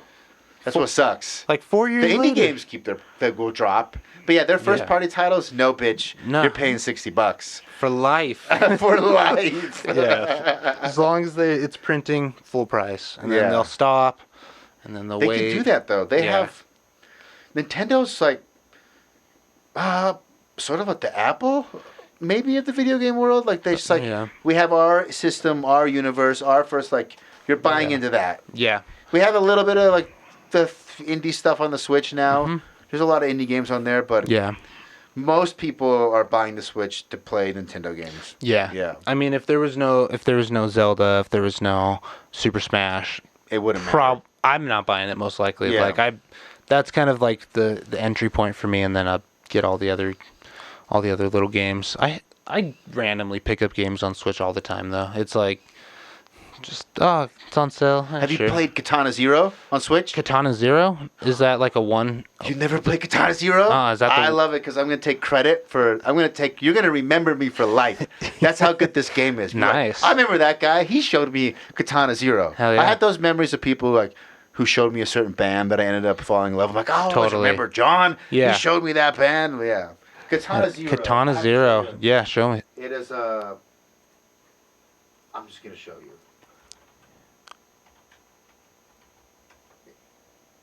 Let's do... that doesn't look like it's going to be... Just show you some actual gameplay. Oh, damn, that looks good. You have MMA at all?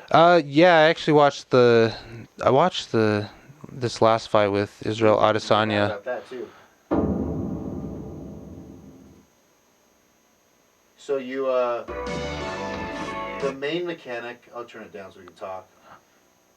That's the main mechanic is, the premise is you take this drug called Chronos. Uh-huh. And instead of actually playing, you can go ahead in time and go through like variations of scenarios. Oh, wow. So this is actually showing the video when he's already done it perfectly. Yeah. So he'll fast forward, and you're being like videotaped by whoever your handler is. Mm-hmm. So what happens is you die and you immediately reset. It's a very fast. Okay. And everyone's one-hit kill. You're one-hit kill. Yeah. They're one-hit kill. Okay. And you go through it really, really fast. Let me get to some freaking game. This is like, it's got a really cool story too. I love that this style is actual gameplay of animation. And the graphics, the animation, it's got what they call real-time pixel lighting. Uh-huh. Have you ever heard of Sprite Lamp? No. Sprite Lamp is like one of the earlier technologies that came out.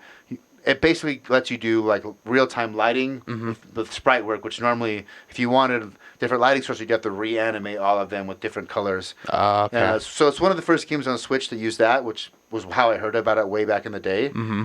But you play this samurai, you take this drug, you can go ahead in time. It's super gory as shit too. It's awesome. Wow. And it's all like 80s like synth neo wave. Cool. And everything's run through audio-wise, they actually ran everything and resampled it through VHS tapes and tapes. Get that sound. And what happens is, the premise is you're being videotaped, but you can basically you can go through, and as you die, go back in time, and then try again. Yeah. And you have a rewind mechanic. You can slow down time, and you can rewind. And when you rewind, the whole soundtrack slows down, like a tape is rewinding, and all the little effects. And so you'll see some fast gameplay. So you'll die a bunch of times. But you're just resetting. Boom, you die. And then you just, boop, rewind. Oh, it takes them back.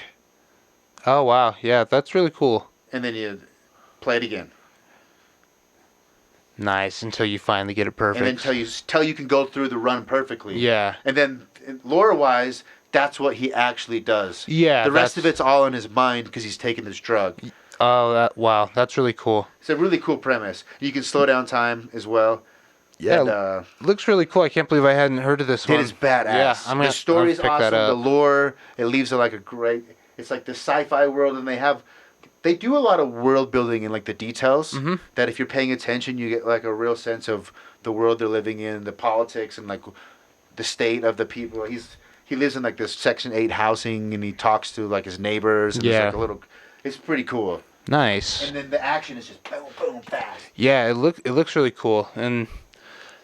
Yeah, I have a weakness for the synthwave soundtracks. Yeah, if you like that sound, you're gonna like it. I'm like a missionary for that game. Nice. It's one of my favorite indie games. Everyone I recommend it to at least likes it. Yeah, they may not love it, but they're like, that's a decent game. No, it looks really good. And I like side scrollers a lot. You ever play Terraria? What? Terraria. That's like a... It's kind of like a... It's like it's like SteamWorld kind of, right? Yeah, it's like a terraforming side-scroller RPG type thing. It's pretty fun. Like a Metroidvania? It's more like... It's like a 2D Minecraft kind of. I think I've seen Terraria. But it's a little bit more RPG style. Oh, yeah, I've definitely seen this. I played that one. Been playing like 20XX on Switch as well, now that they ported that. That's like in the Mega Man world.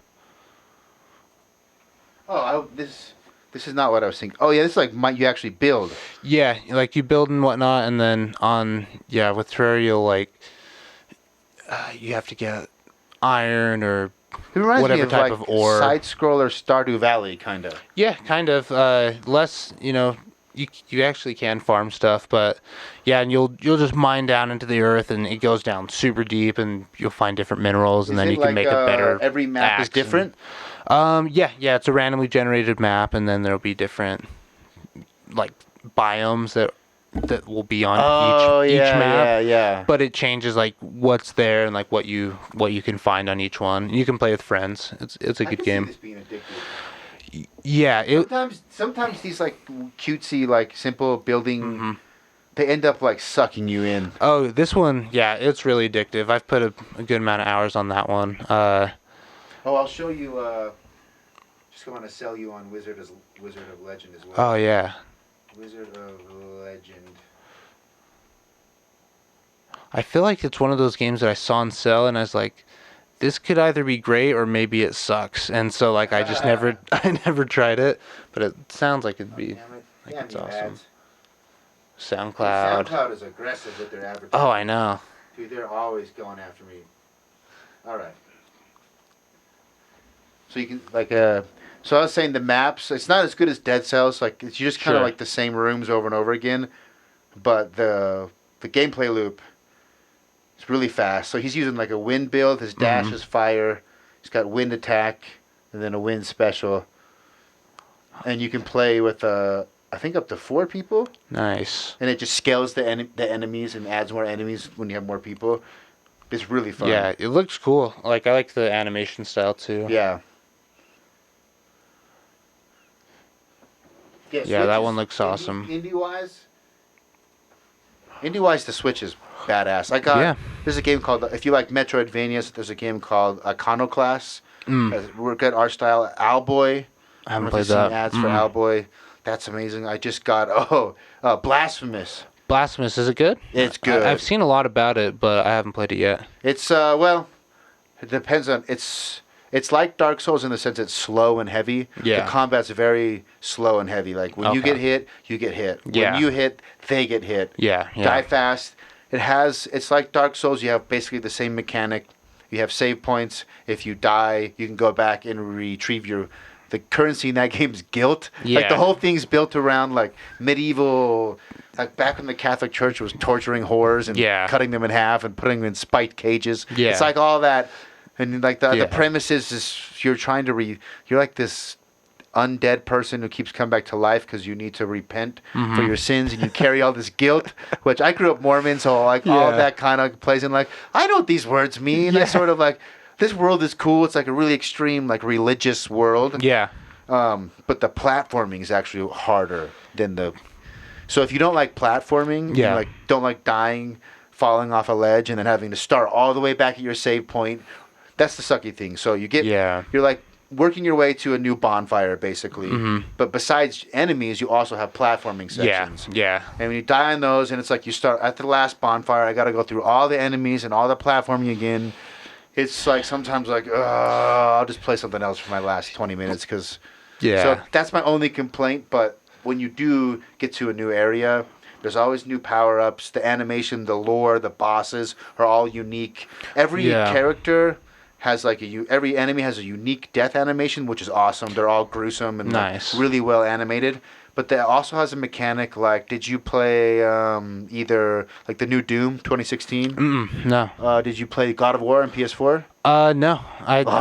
That's another one, dude. Everyone told me it's great, and like I played the early God of Wars, and I couldn't get into them. What? The early ones, I was just like, the older ones. Yeah, like I don't know. They're nothing compared. They're it's the same universe, sort of. Yeah. But they're completely different games. Okay. The whole the old God of Wars are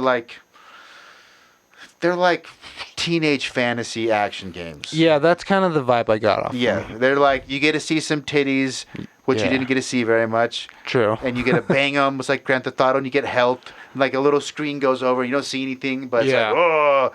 And then there's just outrageous violence. The God of War on PS4 is violent, but it's toned way back significantly from the last few God of Wars on PS3. Interesting. I know where. I was getting at. But I've probably seen in the games where there's a mechanic where once you stun an enemy or they get low enough, you can do like a special kill or a brutal kill or something along the lines of that. Yeah. Blasphemous has that. So the density of the artwork and the animation is amazing. Every enemy also has like what you call like a brutal kill. Yeah. If you parry them or stun them the right way, they'll like blink red. And the brutal kill gives you more experience and more rewards. Nice. And they're badass. It's like a Mortal Kombat finishing move, and each enemy has like a unique. And you can kind of get into a flow with kind of combo them out that way. It's badass. That's cool. Yeah, I'll have to give that one a shot too. There's so many games. There's too many. Yeah, there really is. But it's nice to have recommendations because you already know. Like, okay, well at least it's all right. Like, because sometimes I'll want to take a chance on one, and then I'm just like, not for me. I think you just have to know. What am I in the mood for? Yeah, that's true. Like, what do I really want to play before I buy something? And then, or when something's... Like, Blasphemous, I was pretty sure, I'm going to like it. My second favorite game of all time is Symphony of the Night. Okay. I love Metroidvanias. Okay, just that whole style, like a really big interconnected map that you have to backtrack and you can find secrets and you get more abilities. Yeah. You go back to an old area and you can access something new. Like that constant sense of progression really gets me. So I'm like, okay, it's a Metroidvania. It's got all this religious overtones. It's super dark and bloody. And it's like retro. I'm basically sure I'm going to like this game. Did you play Devil May Cry 4? 4 I did, not 5. No, I haven't played 5. I stopped at 4. I liked 4. Yeah, 4 was crazy. That was I didn't like Nero at first. Yeah. I was like, I want to play as Dante. Yeah. But he grew on me. I liked his arm, like the demon arm mechanic. Yeah. And I liked his guns too, like his just like the powerful revolvers. You could like these revolvers, you just like charge them up, and then it's just massive shot. But yeah, that game was really fun. I remember playing that like. It's a good game. Yeah. You think you do play as Dante, or he teams up with you? Yeah. Towards the end, you can switch. You have Nero first, then Dante, and then. I think once you beat it, you can go through the whole thing is Dante. Yeah. I bought or maybe you have to beat it on like hard. The special edition on Steam. Well, it makes me so mad. So they came out with Devil May Cry 4 like enhanced on Steam. Then they came out with Devil May Cry 4 the special edition, which was also full price. I didn't buy it. I'm like, it had like new characters and even better graphics. I was like, that bothered me when 5 came out. I was like, I'm just gonna wait. Yeah. I'm not gonna do this 4 versions shit. Yeah.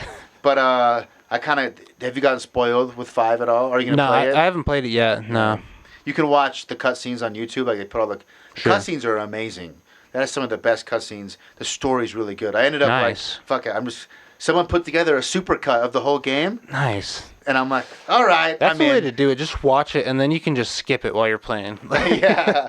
And the way to go. The story was like, I actually regretted it. I'm like, you know what? I wish I would have played it. Oh, okay. That was badass. Yeah. I'll have to give it a shot. Yeah, it's tough. Like, there really is so many games that, like, you almost have to, like, set aside time for certain games. You just, like, go all the way through them, not get interrupted with other gaming. Like, just, like, start I think of gaming now almost as, like, because I do the podcast and it's just something I like, I make time. Like, I need to make sure I make time to sort of still, like, find the magic in gaming. Find, like, enjoy someone else's creativity. Yeah. Because someone is just as passionate as I am about music or whatever I make. Like, this is someone's baby. And like they put blood, sweat, and tears in it. And if you open yourself up to that, sounds cheesy, but you have like these really, every once in a while, like games will be fun. Then every once in a while, like, and that's why I'm surprised you haven't played God of War, the new one. Yeah. That game, I'm not just high after first playing it. Like when I first played it, I loved it. I haven't played it. It's been almost a year. Wow. I didn't play it till last Christmas break. So I was a little late to the train. Yeah. I think I would still say it's probably my favorite game of all time. Wow. Then I'll definitely have to give it a shot. I don't know. It's a lot of it's like this dad relationship, and now I have kids. So that hit me a lot harder where maybe other people won't resonate with. But fair enough. As far as story, like if you like high AAA single player narrative. Yeah. Like that's the gold standard. Well, there's that and maybe like Last of Us, Naughty Dog games, Uncharted. It's a little more cheesy, but yeah. I mean, it's interesting how there's just so many different styles of games now that can take on that single player like narrative. Like with The Witcher, for example, it's definitely a lot of RPG elements, and you can make Geralt do really whatever you want, but there's still like this really deep story. That's probably like the most recent one that I really got into a story where I was sucked like, you in. I was like, I care about these different races and kingdoms, and you've the world. You start to understand like, oh, these guys are that kingdom and that kingdom's and that's a dense game too. There's a lot to learn. Yeah. They do a pretty good job, I think, about welcoming new players into that game, though. They do. And I went back and even started playing The Witcher 2. I tried. But the combat's it's so shanky. Yeah, it's bad. It's bad, dude. Like, the fact that it went from what it was at 2 to 3. To 3 is like, how did they pull that off? That's like the most improved game I've ever seen from one to another. Speaking of CD Projekt Red, have you been following, or are you stoked for Cyberpunk? Oh yeah. It really reminds me of like Neuromancer. Have you ever seen the book Neuromancer? No. Yeah, it's great sci-fi. What is it called? Neuromancer. Neuralink, like your like neuron and a necromancer, like mix. Neuromancer. Yeah. Keep talking about it. Yeah, it's just like it's one of the classic sci-fis that kind of it basically informed like the Matrix. That's it. It talks about the Matrix. I used to know most stuff, especially old schools. Yeah, Neuromancer is what's up. It's one of my favorite books, but that's what Cyberpunk looked like to me, is like stuff I'd read in Neuromancer. Wait. So I don't know if is there a movie Neuromancer? Is that what you're looking at right now? Is Neuromancer the long overdue movie trailer? Oh, I guess so. So it's just a book that I've read, but I guess that they have. It's a book. Yeah. Okay. But I guess they have that now. But yeah, Neuromancer just had this sci-fi, really, really cool world described in it, and that's what Cyberpunk reminded me of when I saw it, and I was like, wow. Plus, CD Projekt Red, I didn't know of any other Polish development companies, but they killed it in number 3 in Witcher 3. Yeah, they killed it, and they went, like I said. Yeah. I'm glad you brought up a jump, because Witcher 3 is this big hit. They're legendary. People don't realize the Witcher 1. I tried that because there was like a Witcher 1 and 2 sell on Steam bundled. Yeah. I already loved 3. I'm like, I'll go try the older ones. 3 was awesome. Yeah. And I tried 1 first and was like, what? How did this even get released as a game? This is some janky shit. 2 was a little better, but still like, wow, this is really janky. Yeah. And 3, and I got Witcher 3 at launch. Yeah. And the Witcher 3 at launch versus like even a year later. Fair, yeah. They really polished that game post-launch. That has totally changed how games are released now that they know they can keep patching it. Yeah. Whereas like with cartridge games, you had to get that shit right the first time. Yeah. You know. It is what it is. Yeah. That's the final. So what game I guess would say I try to to ask people, not necessarily the game, but what is like the context of some of your favorite video game memories? Yeah. I think just playing them with like my friends, my brother, just like being able to like have something else going on that that is like keeping your attention and everything, but you're all still hanging out. Yeah. And then being able to kind of dive into and nerd out on these worlds together. I even remember playing like, you'll play like even RPG, like single player RPGs with a friend, like, oh look, there's a chest like right there. Oh yeah. That makes sense. Yeah, stuff like that. And I don't know, it's just I think just some of that escapism and just like okay, we're in a different world and I don't know. I think it's fun to just see all these different takes on how you can put a game together. Yeah. And there's like a lot of common threads throughout different games and stuff that works for people, but it's just so cool how like certain games just give you like a feeling, like a certain vibe, and the best games like every part of it is reinforcing that, the music and just the artwork and for me that was like Oblivion, just like super good medieval artwork and design and music, and it was just everything was consistent to me, and it just gave me that feeling every time from the moment I like loaded up the game. So it seems like Oblivion's like that magic game for you. Definitely, that's the game I've probably played the most of. And then I mean, it's one of those things where how old were you when you played Oblivion? Because I had this theory, in order for a game to be like that impactful game, that it's like you got to be between like 12 to 16. Yeah, it was in that range. I think I was like, I want to say like 14. Yeah, that makes sense. When I played that. And what was interesting too is because I had just really started to get into RPGs at that time.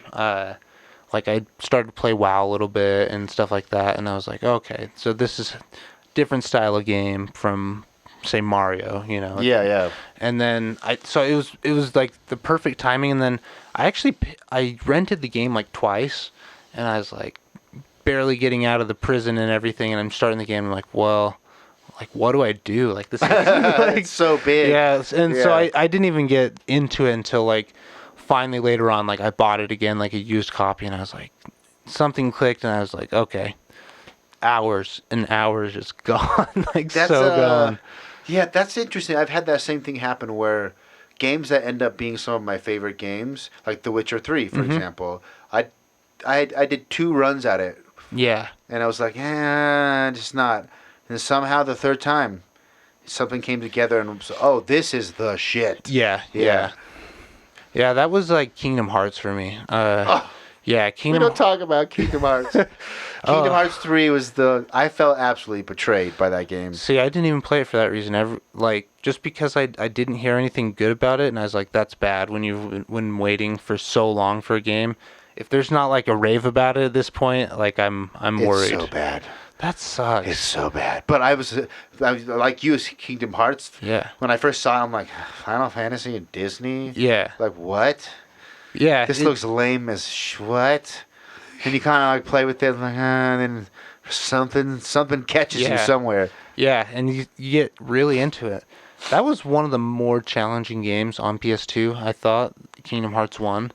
Both of them, especially if you did like the end game side quests, the challenges, the Colosseums, getting the Ultima weapons, beating Cloud in Kingdom Hearts 1 in the Colosseum, beating Sephiroth. Kingdom Hearts 2 was a bitch. Yeah, I never even beat the final like in the challenge mode or anything like that in 2. Like that was beyond me. They were hard. Yeah, the first one though, I remember I was like, there's so much early cutscene stuff, and they're like sitting on this island and everything, and I'm like, what is going on with this story? And then so confusing. Like we started getting into it, and it was tough. Like I think there's a part where you can go to like one of 3 worlds, and depending on the order that you go to, like one's harder than the other. You know. Yes. Yeah. Like I think it's when you go to you can go to like Tarzan pretty early on. It's like pretty damn hard. And I was like 12, and I was like, how am I ever gonna do this? And I remember seeing like the strategy guide, and you could like find all the different Dalmatians, and I was like, there's all these Dalmatians to find, and yeah, I was like, what the hell? Yeah, back in the day, you didn't have the internet. That's strategy guides are where it was at.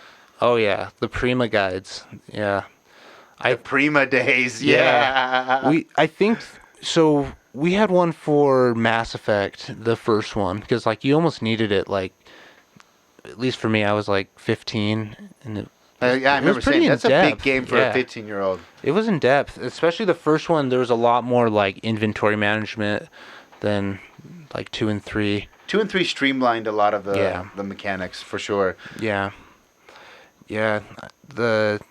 Also like I think Fallout New Vegas we played with the strategy guide. But people love that game. I tried.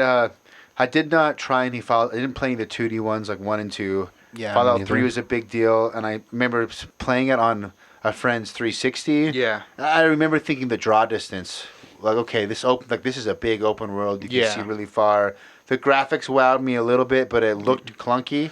Yeah. And I didn't. And then New Vegas, people were raving about. And by the time Fallout 4 came out, Fallout 3 was like this legendary game. So I was like, I got to get on this Fallout train because everyone talks about New Vegas and 3. Yeah. I bought Fallout 4 launch, $60, played like 5 hours. Yeah. And it's just like, this is not for me, man. Yeah, Fallout 4, somehow they lost like some of the feeling. So I don't know, I think it was just maybe too polished or something. There was just, maybe the story was a little less rewarding too.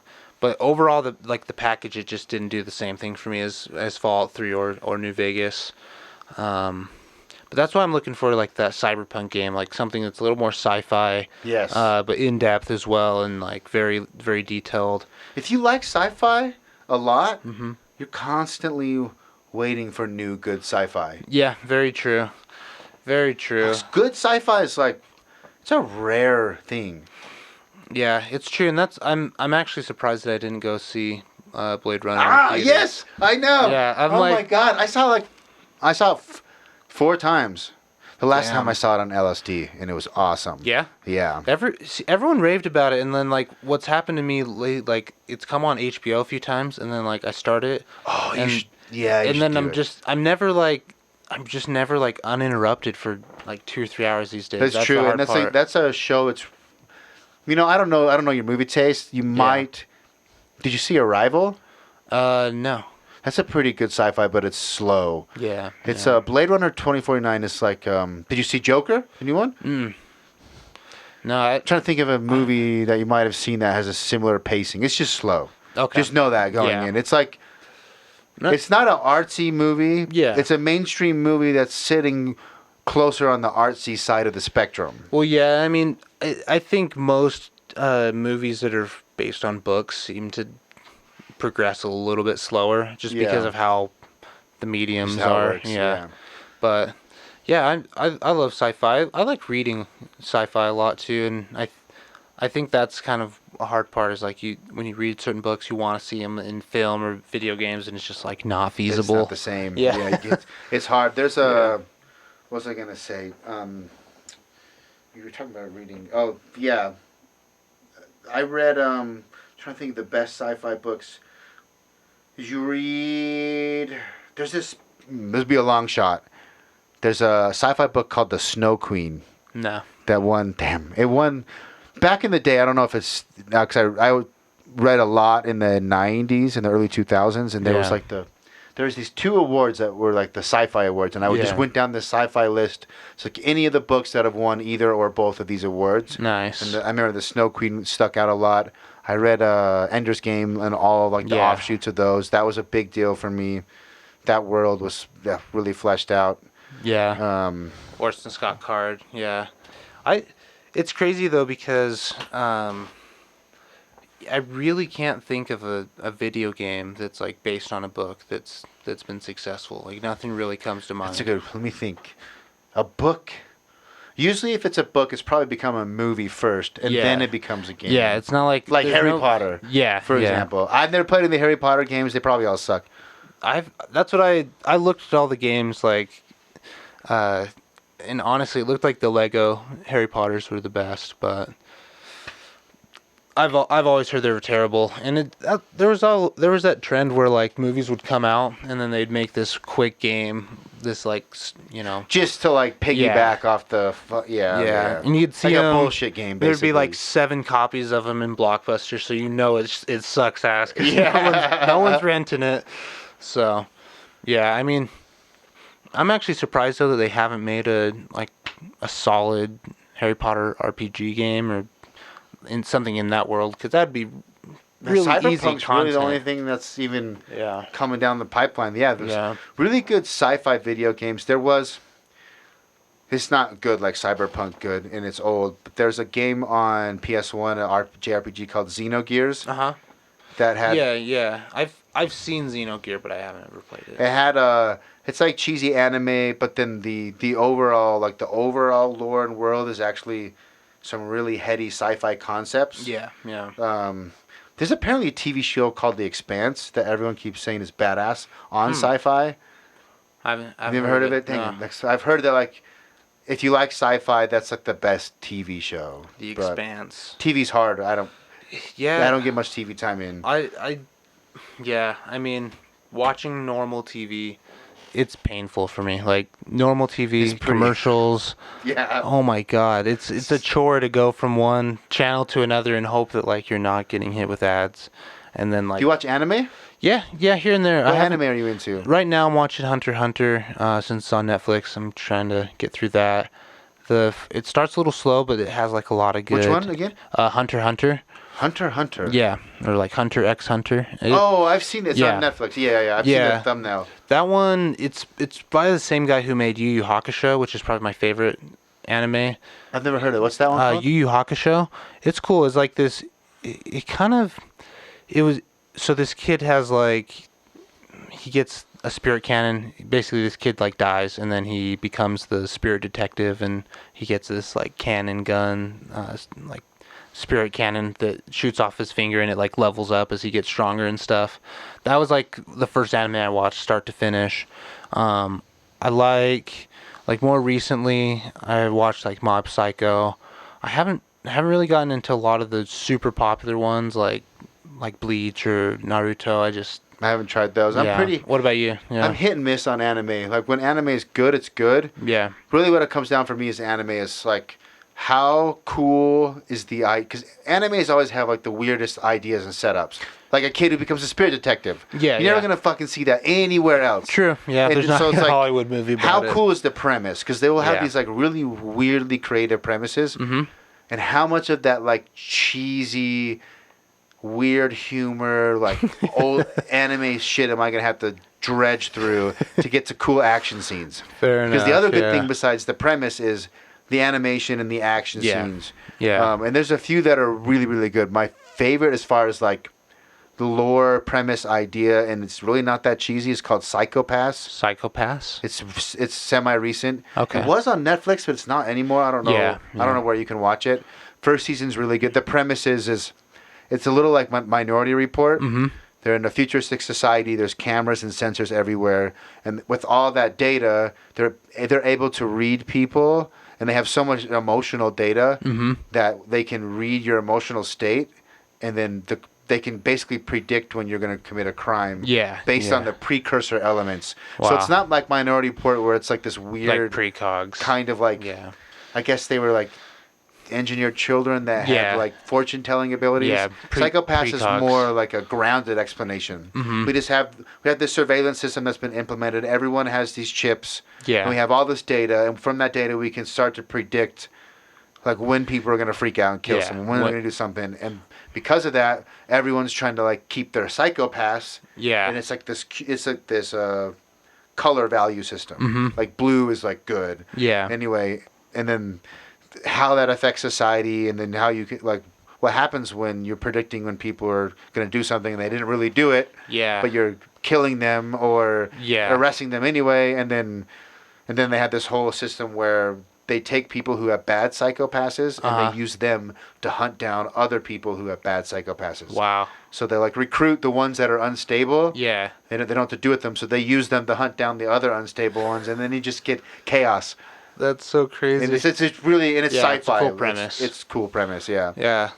Yeah, it's crazy too because with anime, like there's so many different ideas that they can get played out, and I mean, it's cool because like a lot of them are based on mangas, but you don't really see like the American comics getting animated weekly television shows. No, you know what I mean? That's a really good point. I never thought about that.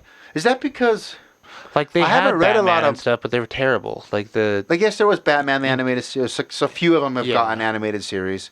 But mangas are like a big part of especially Japanese culture. Yeah. Do they come out the same way comics do, like just issues? I don't know a ton about mangas, but I know that like a lot of times with the anime shows, the mangas like they catch up or get ahead.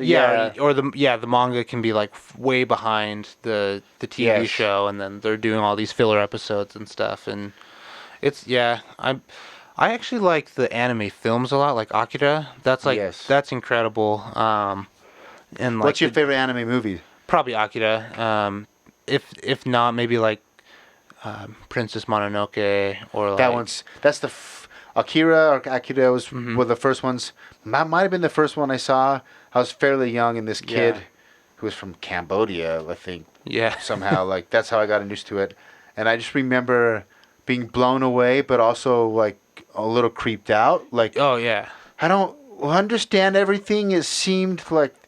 Yeah, the animation was a bit. The bikes were cool. The bikes in the very beginning. They're re-releasing it, 4K like Blu-ray remaster coming up. Very nice. So that one's good. Princess Mononoke was one of the. That's the first Ghibli film I saw. Yeah. Which is good and bad. Bad because I thought they were all going to be like that, like more adult. Yeah. And then I started watching the ones like these are all like little kid shows. Yeah, I want more Mononokes. Yeah. That one's the most adult, I would say.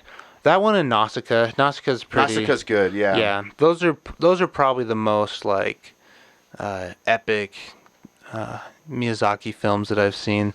If you're listening and you don't watch anime, you should try it and try any of these out. Yeah. But just know, like the humor, I guess, they always have like weird sexual tension things in anime too that I've never understood.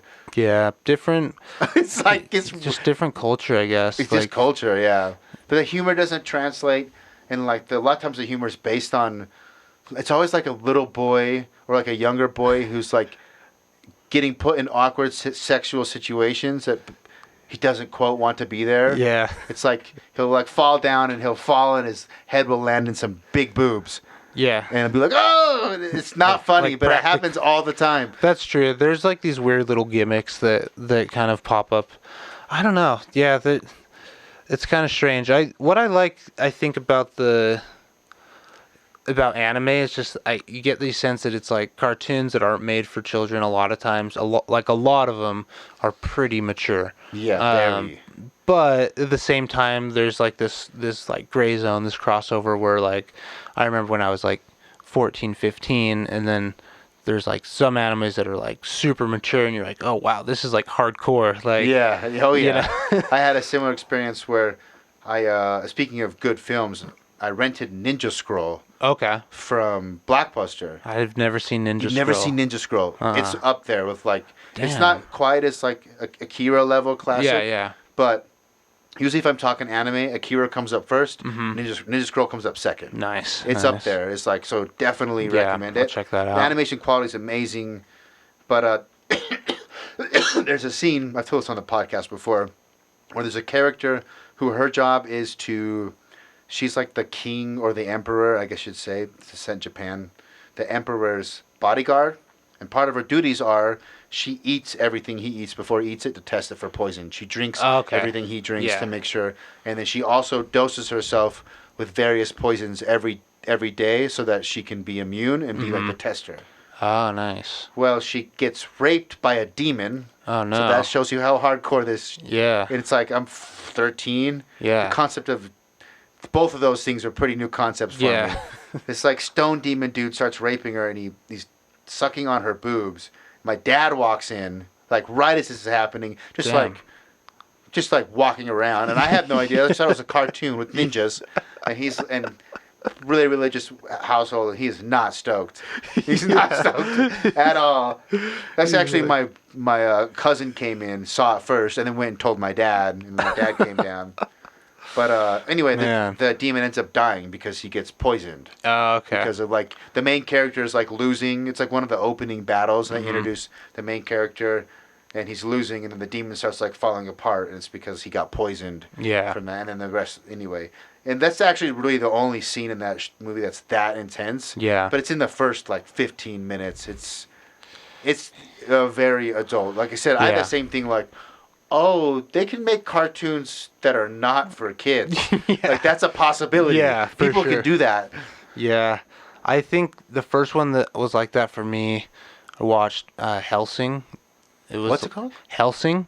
Helsing. So it's a spin-off of like the Van Helsing legend and stuff. So they kill vampires. But it's a vampire that's killing the vampires and stuff, and he just gets all like spracked out and going crazy. Like he changes form to be like. There's one that's like I think called Elfenleen or.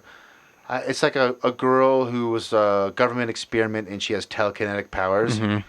And I'll remember it and text it to you. Yeah, because the first episode, it's in the early 90s, I think. To this day, more than anything, Ninja Scroll, it is, even as old as I am now, I watch that first episode, I get sick to my stomach. Oh, wow. Like, it is the most gruesome violence I've ever seen in a cartoon. So crazy. The worst anime at least for me, it tops any other anime as far as gore and violence by like 100x. Damn. It's insane. Wow. It's like a girl with red hair. I'm spacing. Someone listening is like, "You idiot! I know what it is." Nah, I'll get it to you. But you should at least watch it just to like see like, okay, that's how far that rabbit hole has been taken.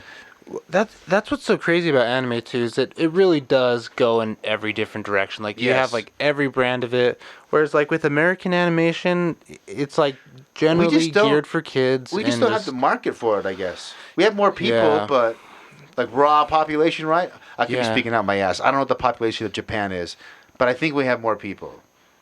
I don't know. Should we look that up so I don't sound stupid? I'm gonna guess. What are you gonna guess? I know that the U.S. has like 400 million. Like 350 million, right? Like 300 million? Yeah. Somewhere. US population. It's 350 million. I want to say Tokyo has like. Doesn't Tokyo have like 1 billion people? Like. Oh, we're way bigger. They're 126. Oh wow, yeah. So we're like double, basically. How big is Tokyo? Like it's like Tokyo? Like 10 million people. That's a lot. Just shy of 10 million. Just shy of 10. 1 That's million. insanity. That's insane. But they just culturally, well, like adults watch cartoons. Yeah. Now I have noticed though, anime is becoming way more mainstream in America. Yeah, I saw kids I took my kids to like a farm. Mm-hmm.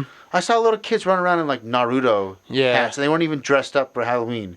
Yeah, no, it's getting there. I think too because it's like, I don't know, a lot of it can be reintroduced to the market without having to like reproduce it. Some of the stuff that's already been made. But it's not like they have been trying for a long time, because like Adult Swim is where I saw all my first anime, just staying up all night. Oh, what is this? Like Inuyasha, there's like this cat person, and just like, but it's right in the middle of the seasons and stuff. You have no idea what's going on at first. So that you watch Rick and Morty?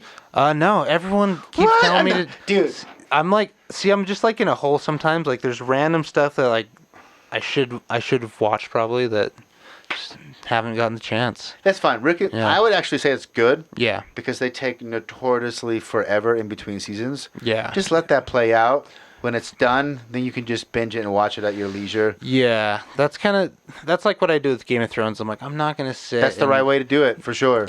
Tap my vein every fucking Sunday so I can watch it. I was like, no, I'm just going to. Game of Thrones is the only recent show that I have watched. My wife got into it. Mm-hmm. I do hate waiting. But I will say there is a little bit of magic in the anticipation of like every week. It's like, oh, it's Sunday night, because I would always forget. Yeah. I would be like, hey, it's new Game of Thrones. I'm like, oh, nice. Sweet. Yeah. Okay, this is gonna be dope. Got something to watch. But then it ends. You're like, fuck, I gotta wait. God damn it. Yeah.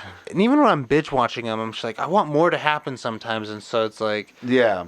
But it would keep me up late too. I would just, since I could binge watch them, I'm like, all right, just one more episode. You gotta try Rick and Morty, and you have, because you have a PS4. Yeah. You have to play God of War. I will give them a shot. I bet you could get a used copy for like $30, $20. I'm sure.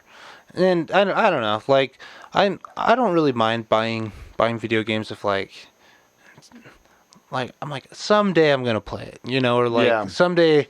Like, I have a ton of games on Switch that I don't really play. Like, I've maybe put in, like, the first hour or two, but I'm like, there is going to be a day where I'm super bored. I'm like, you know what? I'll give it a shot. Out. Do you do mainly physical games or digital games? I go back and forth. So, like, for consoles, I like to just do digital games so I can, physical games so I can lend it to friends and stuff. Yeah.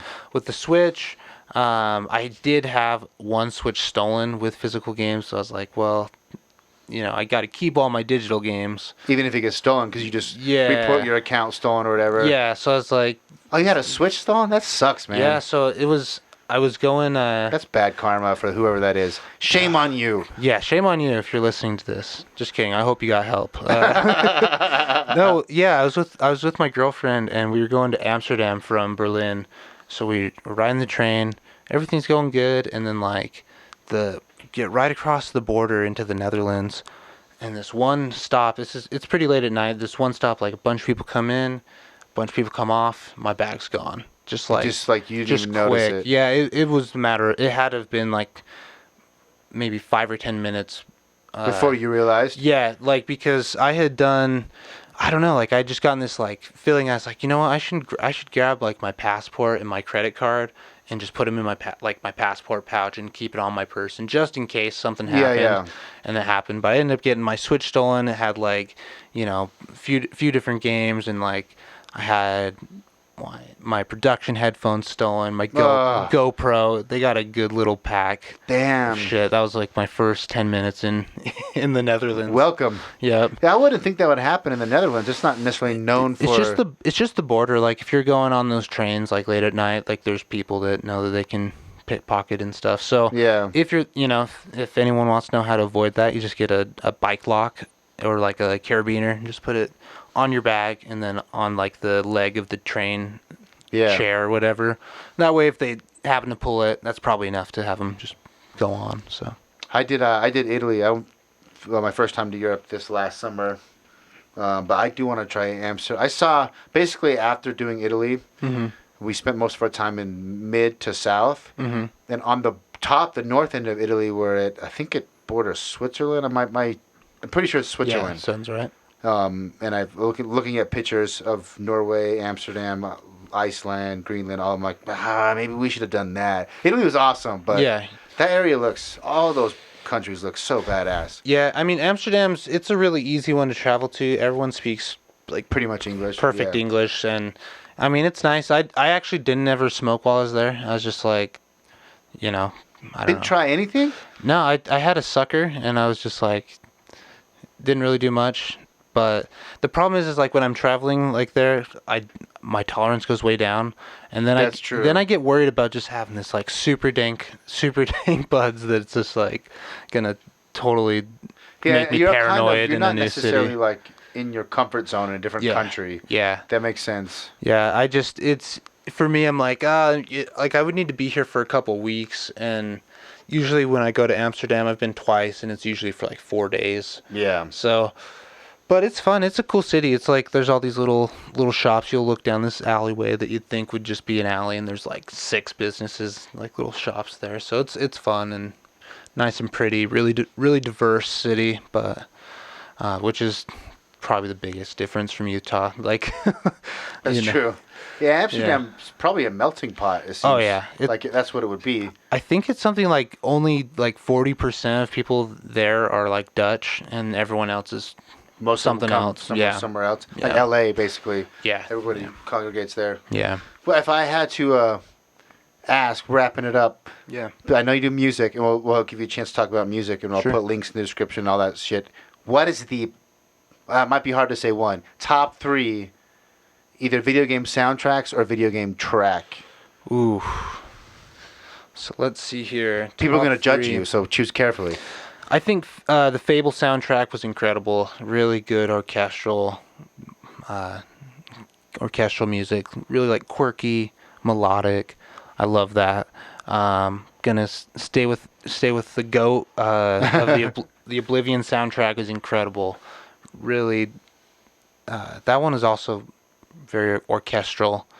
And then for the third one, oh man, that's tough. I'd probably say Mass Effect. Nice. Yeah, is right up there, just because it has all the synths and everything that I love. I love electronic music, but it's really, like there's this part where you go into this like alien club. Oh, I know what you're talking about in what's that? It's called Afterlife. Yeah. Yeah. That's this great techno track, and I love it. Like I love that whole idea that they're just jamming techno in this different galaxy. But those are probably my top 3. But there's so many. It's easy to forget them too. I think to me the most interesting, and I guess I will throw an indie game into that, is Transistor has a really good soundtrack. That Supergiant Games in general puts out a lot of good games. Yeah, for sure. And they're like really creative, kind of like Transistors abstract. are just a good game. Yeah, it is. They should, yeah. That's actually, I'm glad you brought that up. So I did Bastion first, Transistor. I didn't do I think it's called Pyre. Yeah, I haven't played that one yet. But they have that new one. It's an Epic Game Store exclusive, and I don't think it's on Switch. It's called Hades. Have you seen gameplay? No. That's their newest game. It might be early access in Epic. It might not be like officially released, but I don't love. Do you PC game at all? Yeah, here and there, a little bit. I don't love. I'm so invested on Steam. Yeah. I don't love these Epic exclusives. Yeah, no, that's a problem. Isn't it? Wait, so Epic is the Fortnite launcher? Fortnite, yeah. And so like Epic Games, they also do Unreal Engine. So they got Borderlands, didn't they? And then yes, they have Borderlands and Control, the new game from Remedy. Was an Epic exclusive. Borderlands 3, Hades. There's quite a few lately. Damn. Yeah, I'm personally I'm the same. Like I have like maybe 60 games on Switch. You know, moderate amount. It's enough games for like a lifetime. Really. Wait, no, probably 60 games on Steam. Probably like 30 games on Switch. But like, oh, that's makes me feel worse about my Steam library. Yeah, I have like, I've heard people that have like, I have like 300 and some games, and then I have good. access to homies. I have like Steam Share. Yeah. With a guy that has like 1,200 games. Whoa. So between that, I have more games than I could play in my life ever on Steam. Which is funny, and then one game can get like 500 plus hours. Yeah, and that's what's game. Crazy is I love games. I talk about them. I keep fairly well up to date on gaming news. Yeah. I'll check gaming news sites and like what's going on. Especially I follow a lot of game developers and artists on Instagram, so like keep in touch. Yeah. I have a friend that does art for games. Keeps me like what's coming down the pipe, what's not been released or been announced yet. But actual playing games. Yeah. Like I said, it's weird. I have all these games, and I have tons of games that are classics. Like I have access to Skyrim. Yeah. I have access to all these huge games, but I end up like playing Wizard of Legend. Yeah. For 20 hours. And that's the one thing I play for 6 months or whatever. But I feel like that's kind of the ultimate goal for those developers is like, all right, we're going to make a game that's going to be a $20 game at tops in its life and just see if we can get someone to play this as like their number one game for a while. And I think that'd be super satisfying to know. It's kind of like, just like with me with music, I'm like, all right, I'm going to make this bedroom production song. And to me, it's like the greatest compliment if I know there's one person's like, yeah, I jam that all the time. Yeah. Right? And that's like, you know, it's like, yeah, I'm going against the big dogs, you know, the Spotify algorithm supported artists, but it's so cool when you get people that just, It does feel good when like someone hits you up. It's like, I found your music. I love it. Like, how do I get more? You're like, people listen to my music? Yeah. Like, I mean, the internet's cool because you can get exposure, but it's also there's so many people out. Yeah, it can be getting your name out. I don't know if you've ever you seem like you've been fairly active. Yeah. I can't tell. I'm not familiar if you've released anything recently, but if you make music or you want to make music, just don't stop releasing. Yeah. When I was in a really good momentum for 5 years. Mm-hmm. And then kids and stuff happen. I'll make songs and I'll get back into releasing. I never stop making songs. Yeah, I have hundreds of songs. Yeah. And probably 30 really good ones. But I had the thought of I'm gonna release it, but then I gotta do marketing, and then I gotta I just don't have any. It's so hard, man. Yeah, the whole process. It's so hard. It's a big checklist to release stuff right, and then I mean, yeah, the momentum's huge though, for sure. I think so. I did a EP in May, and then I got about another EP, maybe close to an album's worth of material that I'd like to release this year, but because of that process, I honestly don't know if what do you distribute on? So I'll usually do just all the digital labels. I haven't been or all the digital platform. Do you use what's it called? DistroKid's the one I've used. DistroKid. Yeah. That seems the most popular. Most people use DistroKid. It's just the one that I tried first. I haven't tried anything else. It's okay. It's actually really good. It's because it's just simple and you can get stuff up pretty quickly. Honestly, though, it's kind of weird because it seems like I actually get a little bit more activity from Apple Music than Spotify. I don't use Apple Music at all though, and I'm not in tune with it. Either, yeah. So it's kind of I don't really know how to make the most out of that, but yeah, I've wanted to do physical stuff, but I really can't decide on a good format. I don't think anyone really wants CDs right now. I like CDs still, but most people don't. I do too. Yeah. But I still have a car that has an old school deck where I can put a CD in. But no one else listens to CDs. No. And people will do records still. Yeah. Obviously. Some people are into cassettes. I see people rocking cassette players. It's a retro thing. Pretty rare though, overall. Yeah. I have one. I have a couple tapes, but and then it's just tough because I'm okay, if I do vinyl, then I got to think out even further ahead, and invest a little bit more on the front end, and so it's just been all digital. Well, catch people up. Speaking of music, what's the EP released in May? What's it called? So I got the Castle EP. Castle EP. Where can they find it? Where do they find your music? So at? igamasounds.com, IGAMA sounds.com. What's that mean? So Igama is the Zulu word for name. Wow. Yeah, it just means name. That's actually kind of ingenious. Yeah, because I was overthinking it for so long, trying to come up with something. And why'd you pick Zulu, a Zulu word? I was just trying to I just wanted to pick the word name, and name, I couldn't really do English for name, and so I just was on Google Translate and just looking at every language until I found one that you liked the name? Yeah, where I liked the sound of it. That's pretty clever. It just means name. Yep, just means pretty name. Badass. So, because honestly, that's the whole idea, is I don't want it to be all about my identity or something as a musician. It's really more about what the music is speaking about, and bringing out those ideas, and then you can think about them like that, and it doesn't have to be so attached to a personality. So IGMA on Spotify, SoundCloud, Instagram, it's all across the board? Yeah, Igama Sounds everywhere. Yeah. Sweet. Every profile. And you have a new EP potentially coming out this year. Yeah, we're gonna see where we can get, and then for sure next year have some stuff coming up really. And how would you describe? I hate this question people ask me, but I'm going to ask you anyway. Sure.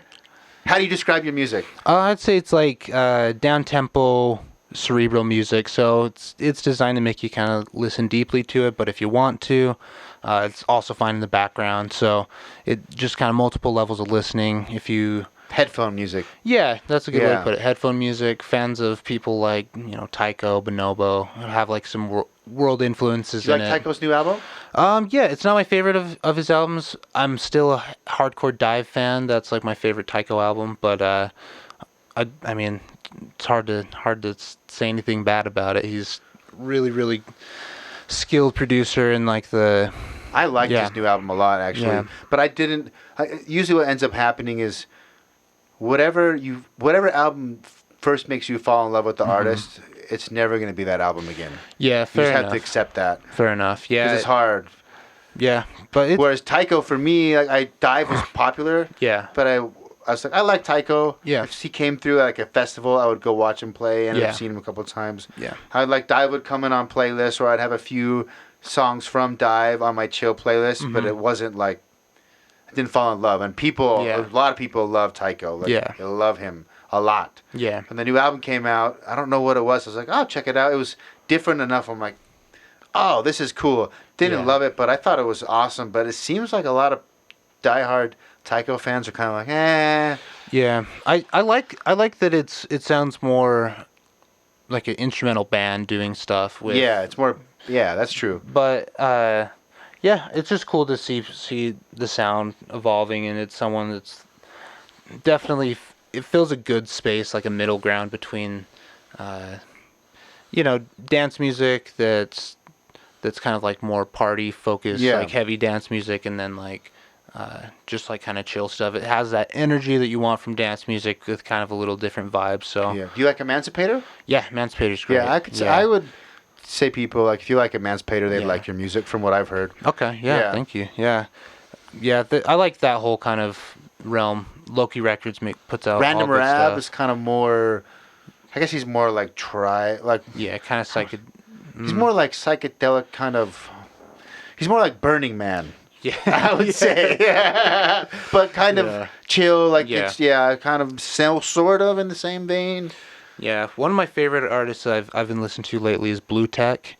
Blue Tech's awesome. Yeah, that's actually where I bought that Prophet 6 from him. So. You messed me. Yeah. I definitely on 2 of my albums, I have some blatant Blue Tech samples because I used to back in the day on iTunes, I would scan everything with mixed and key, then put it in iTunes, and then just organize by key and BPM. Yeah. And I would just like Blue Tech would always have these breaks where I don't have, especially in the beginning, I don't have access to nice synths. Yeah. And so it's like I would either find the synths that I thought sounded cool on YouTube, someone noodling with it. Yeah. Or like, okay, I know Blue Tech has like, here's this one song where he breaks and just has like a 4-part part where it's just like the synth arpeggio. I know he's got dope synths. Yeah. That sounds awesome. I'm going to take that and try to build a song around it. I always try to hide it. Yeah. But I've sampled Blue Tech a lot. Yeah. Because he has cool sounds. Oh, yeah. Like really, really deep, quirky little bits. And you're like, wow, that's awesome. He had a rant a while back about, I think, paying for music or something. I just remember thinking he made a lot of good points. Yeah. He's a little bit, I remember he was a little bit older than me, and he was just talking about like how hard it is, even though he's a very established name. Yeah. It's like, look, I'm not wealthy. Someone was saying like, why do you still charge? Like, why is it for something? And he was just defending like vinyl and actually selling tracks, and he made a lot of good points. I liked him even more after that. I just remember he made really good points. He's really good at the piano too. Yeah. I've run across some videos of him just like playing the piano and his cool stuff. Yeah, it's usually most of my favorite producers have at least one instrument where they're pretty proficient at. They can, help. Yeah, Blue Tech's badass. What kind of synth is that? That's the sequential Prophet 6. That's the new Prophet 6? Yeah. Not the old school Prophet 6, right? Yeah. So they just they basically made it pretty true to what the original one's like, but they added some nice stuff that we like MIDI out and all kinds of different, modern things. There's like digital delay and chorus and stuff on it as well. But it's a performance synth. It's not quite as powerful as like the Prophet 8, where you can send the LFO to any parameter. It's a little more limited, but it's fun. You can still make really crazy sounds. You like it so far? Oh yeah, love it. Yeah, of course. Yeah, of course. It's awesome. Yeah. All right. Well, we're gonna wrap it up. Yeah. We'll bring him on again. I'm sure there's a bunch more games we could talk about. Sure. And this one I tried a little bit different. I used to really try to like let's go through each system and like what's your memory, what's your next memory, what's your next memory. Yeah. But sometimes it made people. I sort of just like I'm just gonna open it up and like let it flow where it flows, and it's good because we miss games, and I guarantee this will happen. So if you want to come back on, but people will text me, message me like, I can't believe I didn't bring up this game, or I can't believe I'm like, come back on, make a list and just come back on. Yeah, so have you again. Igama Sounds, check them out. I'll post links in the podcast description. Support your local musicians. Are you still doing Oceanades at the collective, releasing stuff?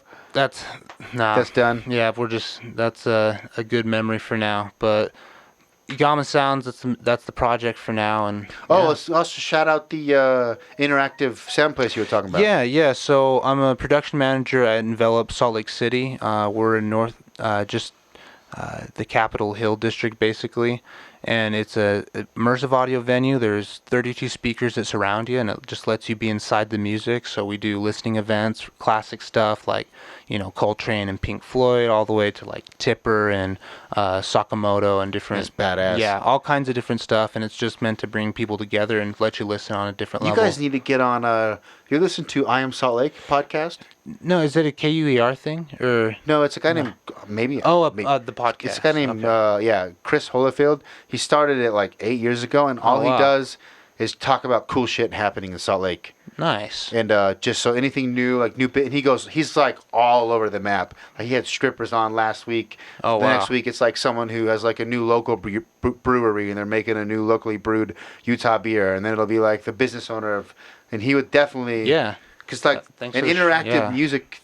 Like that's for sure the only one in Salt Lake. Yeah, 100%. Yeah, our main organization is based out of San Francisco. It's by Christopher Willits. He's the director, and so really incredible team of people and stuff. So yeah, thanks for heads I need to up come on that. check that out. Yeah, please do. You're my guest. Anytime, let me know. I'll give you Chris's. I'll hit up Chris and be like, hey, you need to. He has like a very prominent like local Salt Lake foot because it's all Salt Lake. I'm a little embarrassed I hadn't heard of it. That's awesome though. It's I mean, hey, don't be embarrassed, but it's if you want to promote something cool in Salt Lake, like, I think that's a great place. Yeah, and that's the point of his podcast is like what interesting because he loves Salt Lake, and the point of the podcast is like, hey, like we were saying earlier. I don't know if we were on the podcast yet or not. We were talking about how we like Utah. Yeah. Utah's gets a bad rap. Some of the Mormon shit gives it a bad rap. Like, we have bad drivers. I'll admit it. We actually have fucking terrible drivers. I don't know though. Like being in Illinois and Indiana, like just outside of Chicago, it's insanity. Is it pretty bad? Oh yeah, it's just a whole different level of aggression. But our drivers aren't great. I would say I shouldn't say we have like aggressive or bad drivers. Yeah. When I say we have bad drivers, what I really mean to say is we don't know how to use the fast lane. Yeah, left lane loafers. It's a and chronic I'm problem. guilty of that. Like I catch, it's been like an ongoing thing I've been working on. So I'm sorry if I've been that guy before, but I've also been very frustrated at people like, dude. And just move over. Like you don't. It's designed to work. It's better for everyone. Get out of the fast lane. Go. Yeah, but Utah's awesome. Yeah, it's actually pretty dope, and that's the point of that podcast. Is like, hey, Salt Lake, we have the Jazz. We get some like cred, but we're considered kind of like a poor man's Denver. I don't know, like a subpar. Subpar. Yeah. Like no one thinks Utah's cool, but it's actually pretty damn cool here. Yeah, it's a nice place, and like, it's hard to find other places that give you everything you got here. The mountains and good people. I guess air quality is kind of bad in Salt Lake. I don't live in Salt Lake. Yeah, I think the whole Wasatch Front there's air quality issues. We have room to grow for sure. Hopefully someone figures that out. All right, Igama Sounds. Check them out. Links in. What's the interactive venue called again? Envelop. It's Envelop. Envelop.us. Envelop.us. I'll put that in the link. I'll see you guys later. Peace. Peace out. Thank you. And that is a wrap. Thank you for listening to the entirety of the podcast. As always, truly, truly, truly grateful. Next week, so I had a kind of a crazy experience. A random guy reached out to me on Instagram. Didn't know if he was crazy or not. Wanted to be on the podcast. It turns out he's a badass, and I had a fantastic time talking to him. He is the author of the book, The Minds Behind the Games, Patrick Hickey Jr., and he interviews developers about classic, cult classic, retro games, some new games, about interesting stories about the development of those games, interviews them, and then releases it in a chapter-based book. He has a bunch of more books around sports games, adventure games, and shooter games coming out along the same lines. He'll be on the podcast next week. Stay tuned for that. Until then, do your God-given duties. Spread the good news of the Gaming Memories Gospel. You shall be blessed. Have a good day, kids. Peace.